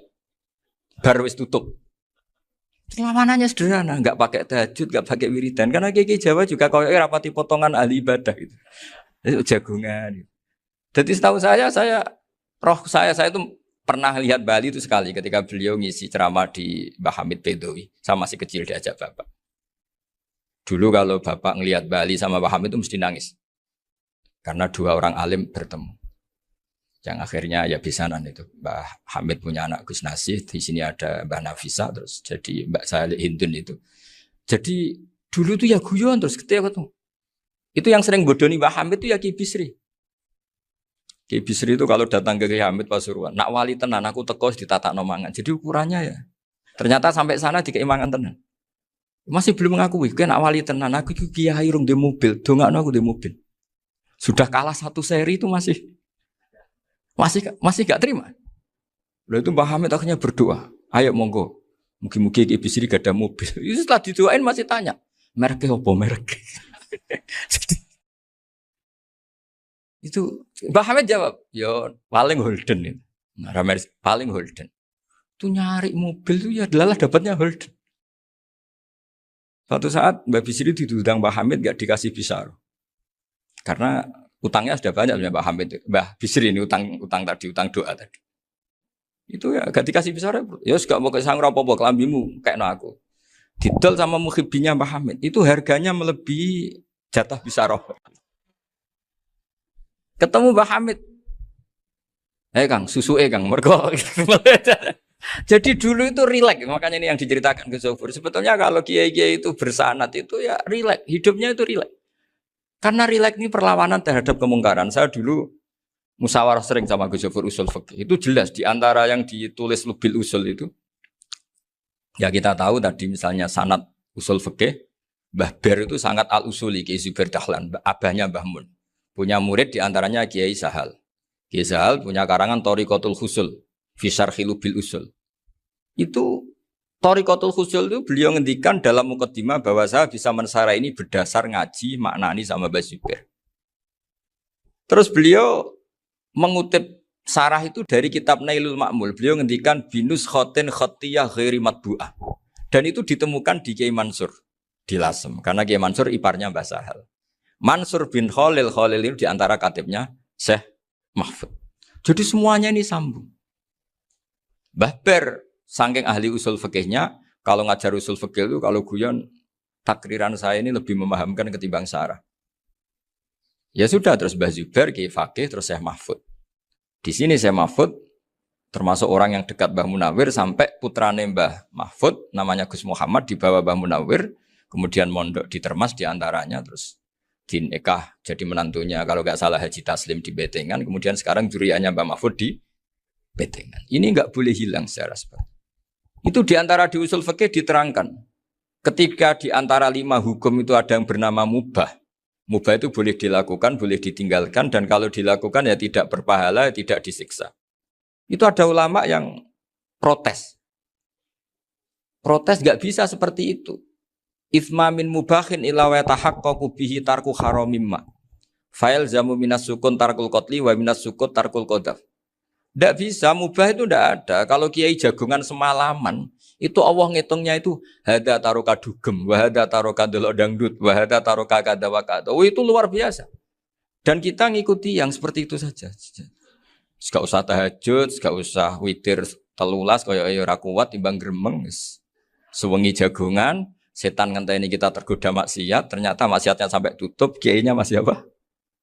Jagungan.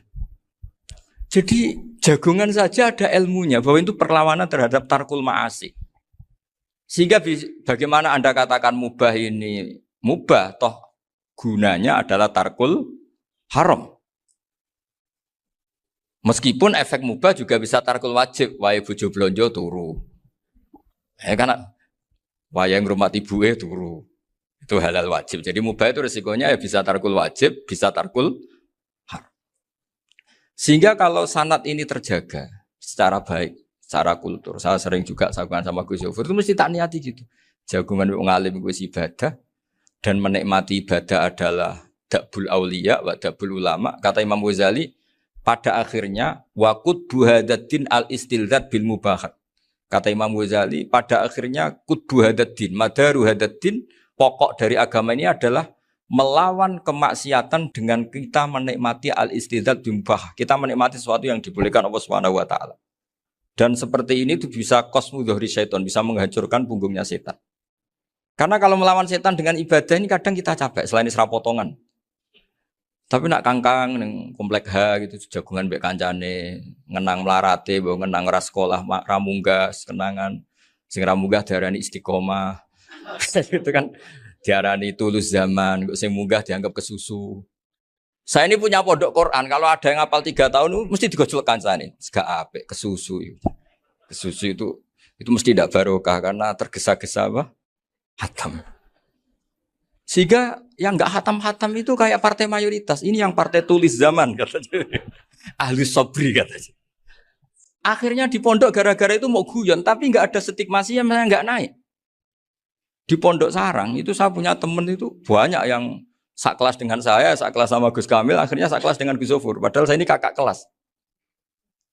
Saya temannya, Gus Kamil temannya Gus Zofur. Ini anak ini nggak pernah naik, itu nggak dinyek, nggak dicibir di pondok. Karena guyonan tadi, guyonan bahwa ini bagian dari bentuk apa? Istiqomah. Nanti yang goblok juga tenang. Karena kiainya cerita, kadang santri goblok ya baru kan. Di sini pondok akeh santri ora tau sinau ning omah dadi kiai gede. Selalu kiainya tuh cerita seperti itu. Akhirnya sing goblok ya bangga dengan kegoblokannya. Iya, jadi kiai itu orang yang meskipun guyon ini barokahnya Masya Allah. Dan setahu saya kiai-kiai alim itu ya senengannya guyon karena tadi guyon itu luar biasa. Bapak saya itu kalau pesan sama saya itu enak ngaji is guyon nice. Wong ning omah mikir utang, mikir wedi bojo macam-macam kok ngaji mbok jak nangis pisan, nangis ping pindho katanya. Sudah jak guyon ae. Paling gak lali. Dan beliau punya dalil kul bi fadlillah bi rahmati fa bidzalika falyafrah. Jadi jangan sampai orang ini farah bil maksiat, jangan sampai orang itu. Dan ini yang saya kenang dari sekian cerita murid Bali. Mbah Ali Maksum ya senangane guyon. Gejol-gejolkan mbek santri iku. Ini saya maklumatkan ke semua santri beliau bahwa ini bukan sekedar guyon, tapi al-istildzat bil mubahat. Ini adalah perlawanan terhadap setan karena banyak orang bisa senang tuh kalau nunggu maksiat. Ini bisa senang dengan sesuatu yang tidak maksiat. Itu kayak apa hebatnya? Makanya Nabi itu kalau ketemu sahabat ya sering ngendikan yang ringan-ringan. Ya Umar ma'afalan duher jong mana piye ije. Kalau ketemu anak kecil ya. Nanti ketemu yang tua-tua yang sudah nggak bisa mikir, ya cerita-cerita saya mohon sekali murid-murid kerap ya. Jangan hanya ngaji fikih. Kalau hanya ngaji fikih itu posisi Abu Hanifah itu seakan-akan nyun sewu orang yang sangat tidak ahli hadis. Karena beliau di situ kelihatan kalah sekali dengan Imam Syafi'i. Apalagi di perdebatannya Muhammad bin Hasan Asy-Syaibani dengan Imam Syafi'i itu kelihatan sekali betapa Abu Hanifah itu orang yang nyun sewu ditinggalkan dalam ilmu hadis. Sampai beliau hanya dapat gelar min ulama ahli ra'yi, termasuk ulama yang kuat logikanya. Juga harus baca kitab-kitab seperti ini. Ternyata di balik Imam Syafi'i mukhalif pada beliau di bab-bab fikih, perilakunya sangat hormat. Sampai beliau tuh kalau tawassul ke kuburannya Abu Hanifah. Dan beliau ngendikan an-nasu fil fiqhi iyalun ala Abu Hanifah. Semua orang yang ahli fikih itu masih anak buahnya Abu Hanifah. Saya berkali-kali cerita, mazhab Syafi'i itu alatut tadhir hanya 2, yaitu alma wa turab. Abu Hanifah nambahi wanar. Alasannya Abu Hanifah, orang mukmin yang dosanya banyak itu dibakar di neraka. Dan alasannya Allah litadhirihim, untuk mensucikan mereka. Sehingga pikirannya Abu Hanifah, an-nar itu min alatit tadhir. Apa yang terjadi ketika bata itu batu bata yang dibakar, di situ campur teledong, campur apa-apa. Itu kalau sudah mazhab Abu Hanifah selesai, sudah suci. Karena sudah ngelewatin pembakaran. Meskipun kita tidak akan kalau kehilangan air terus wudu dengan api, bisa punya semua itu. Tapi apapun itu menjadi solusi. Sehingga saya punya kitab namanya Ikhtilafu Malik Apa ikhtilafu Malik wa Abu Hanifah atau ikhtilafu Syafi'i ma Abu Hanifah. Itu kelihatan sekali kalau Abu Hanifah itu nyuruh posisinya kalah. Karena yang ngarang orang-orang Syafi'i. Tapi kalau melihat kitab-kitab kewalian, misalnya di kitab Mizan Kubro ini juga sering disebut kisah itu Mbak Ali Maksum tentang Imam Sa'roni. Berkali-kali beliau mengutip Mizan Kubro. Itu Abu Hanifah adalah orang yang sangat mukasyafah. Artinya ketika Nabi cerita air wudhu itu menjatuhkan dosa, tidak ada air wudhu yang jatuh ke kamu kecuali saat itu juga dosa kamu jatuh. Itu beliau datang ke Madharota Kufah. Kemudian beliau bilang sama si orang tua tadi, tub anizina. Orangnya terus bilang atubu minazina. Ada lagi pemuda datang dibilangin tub an ukuki walideka. Terus bilang tub tu an ukuki walidaya. Sampai yang terakhir ada tub an simai alatilahwi atau an samai alatilahwi. Terus tub tu an samai. Ketika orang itu ditanya, kenapa engkau begitu tahu dosanya apa? Saya tahu air wudhu ini menjatuhkan apa. Jadi kira-kira kalau zina mungkin ya batang babi lah. Kalau hanya sekedar melihat bak-bak mungkin ya curut atau tikus lah kira-kira gitu. Nah dulu sediluk ya mungkin ya tikus cilik gitu. Nah dulu suwi ya tikus werok itu atau apalah. Pokoknya beliau itu tahu. Tapi anehnya Abu Hanifah apa? Setelah itu dia nangis minta mukasafahnya ditutup. Ya Allah, saya ini mukasafah kok malah menjadi tahu sawatil mukmin. Padahal aturan syariat jenengan man satara musliman satarahu bahwa enggak baik melihat jeleknya orang mukmin. Minta ditutup. Makanya saya ini bangga ada mukasafah. Makom yang kita sampai sekarang tuh makom setelah Abu Hanifah mukasafah. Jadi Abu Hanifah repot-repot mukasafah, minta makomnya ditutup tidak menjadi mukasafah. Dan alhamdulillah kita sudah tidak mukasafah sebelum minta ditutup. Jadi kita ini keren. Keren karena aturannya itu man satara musliman satara huwa, yang tidak tahu aibnya orang muslim maka Allah akan nutupi aibnya di akhirat. Dan kita alhamdulillah barokahnya tidak mukasafah, tidak ngerti aibnya orang mukmin. Jadi kita harus pakai patokan ilmu. Saya ulang lagi, kita harus pakai patokan. Makanya saya tahu betul ketika Kiai Hamid Pasuruan, beliau dulu ngaji Jamul Jame, ngaji Juman, Bali Maksum di sana sama Gus Habib, sama Gus Muhammad bin Mahfud. Termasuk mbah saya kandung dulu Kiai Sidik, mbah saya yang dari itu juga ngaji di Termas. Bapak saya dulu Kiai Nur Salim ngaji di Buyut Baiti. Dulu itu kawin juga sederhana, Kak, cerita Gus Zofur. Jadi bapak saya kandung itu Kiai Nur Salim itu ngaji di Mbah Baiti. Mbah Baiti itu adik kandungnya buyutnya saya dari ibu. Nah, Mbah Baiti itu teman akrabnya mbah saya namanya Kiai Nur Sam, Mbah Nur Sam. Singkat cerita terus Nur ke Jorabin Arabekno itu. Setelah bapak saya ke Badullah mau ditawarin jadi mantu, kata bapak saya kula pun dipek mantu Mbah Baiti. Akhirnya dapat ibu saya itu. Karena ibu saya itu cucu Mbah Baiti, cucu lambung. Jadi mbahnya ibu saya itu Mbak Yunya Mbah Baiti. Namanya Mbak Sofia tadi yang dapat Mbak Idris itu. Yang Mbak Idris ini bin Umar.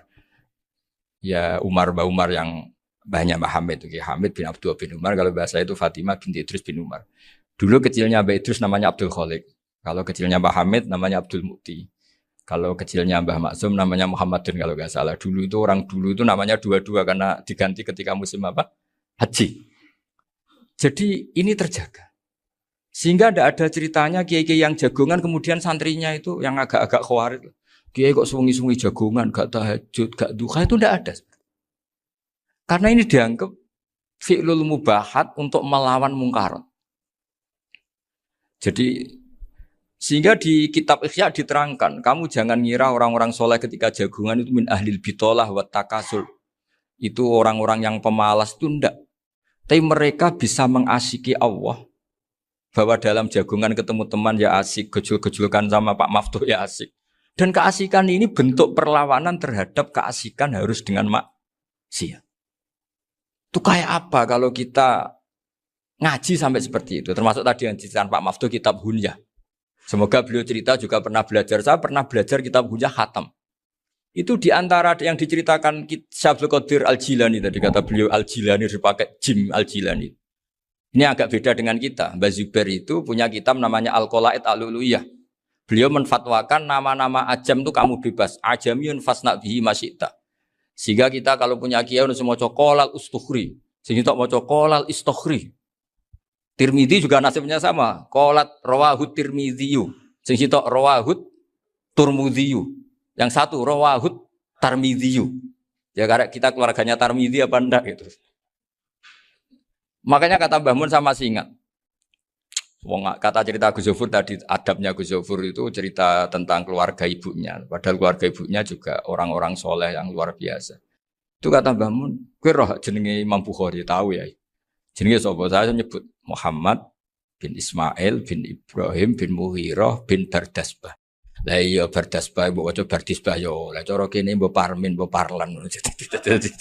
Jadi Bardisbah mbok Bardasbah iku cara kene yo Parmin mbok. Iku rak Mbah Fadl Senori, dadi kabeh diwaca Arab. Jenenge Mbah Umar Harun. Dhisik yo wong sarang Mbah Harun mbok Kirun yo ora roh, wong dhisik yo wong kuno. Jadi kalau versi Mbah Fadl, termasuk yang pertama bikin nasab Mbah Maksum itu tulisannya Mbah Fadl yang dikutip Habib Haidar tadi.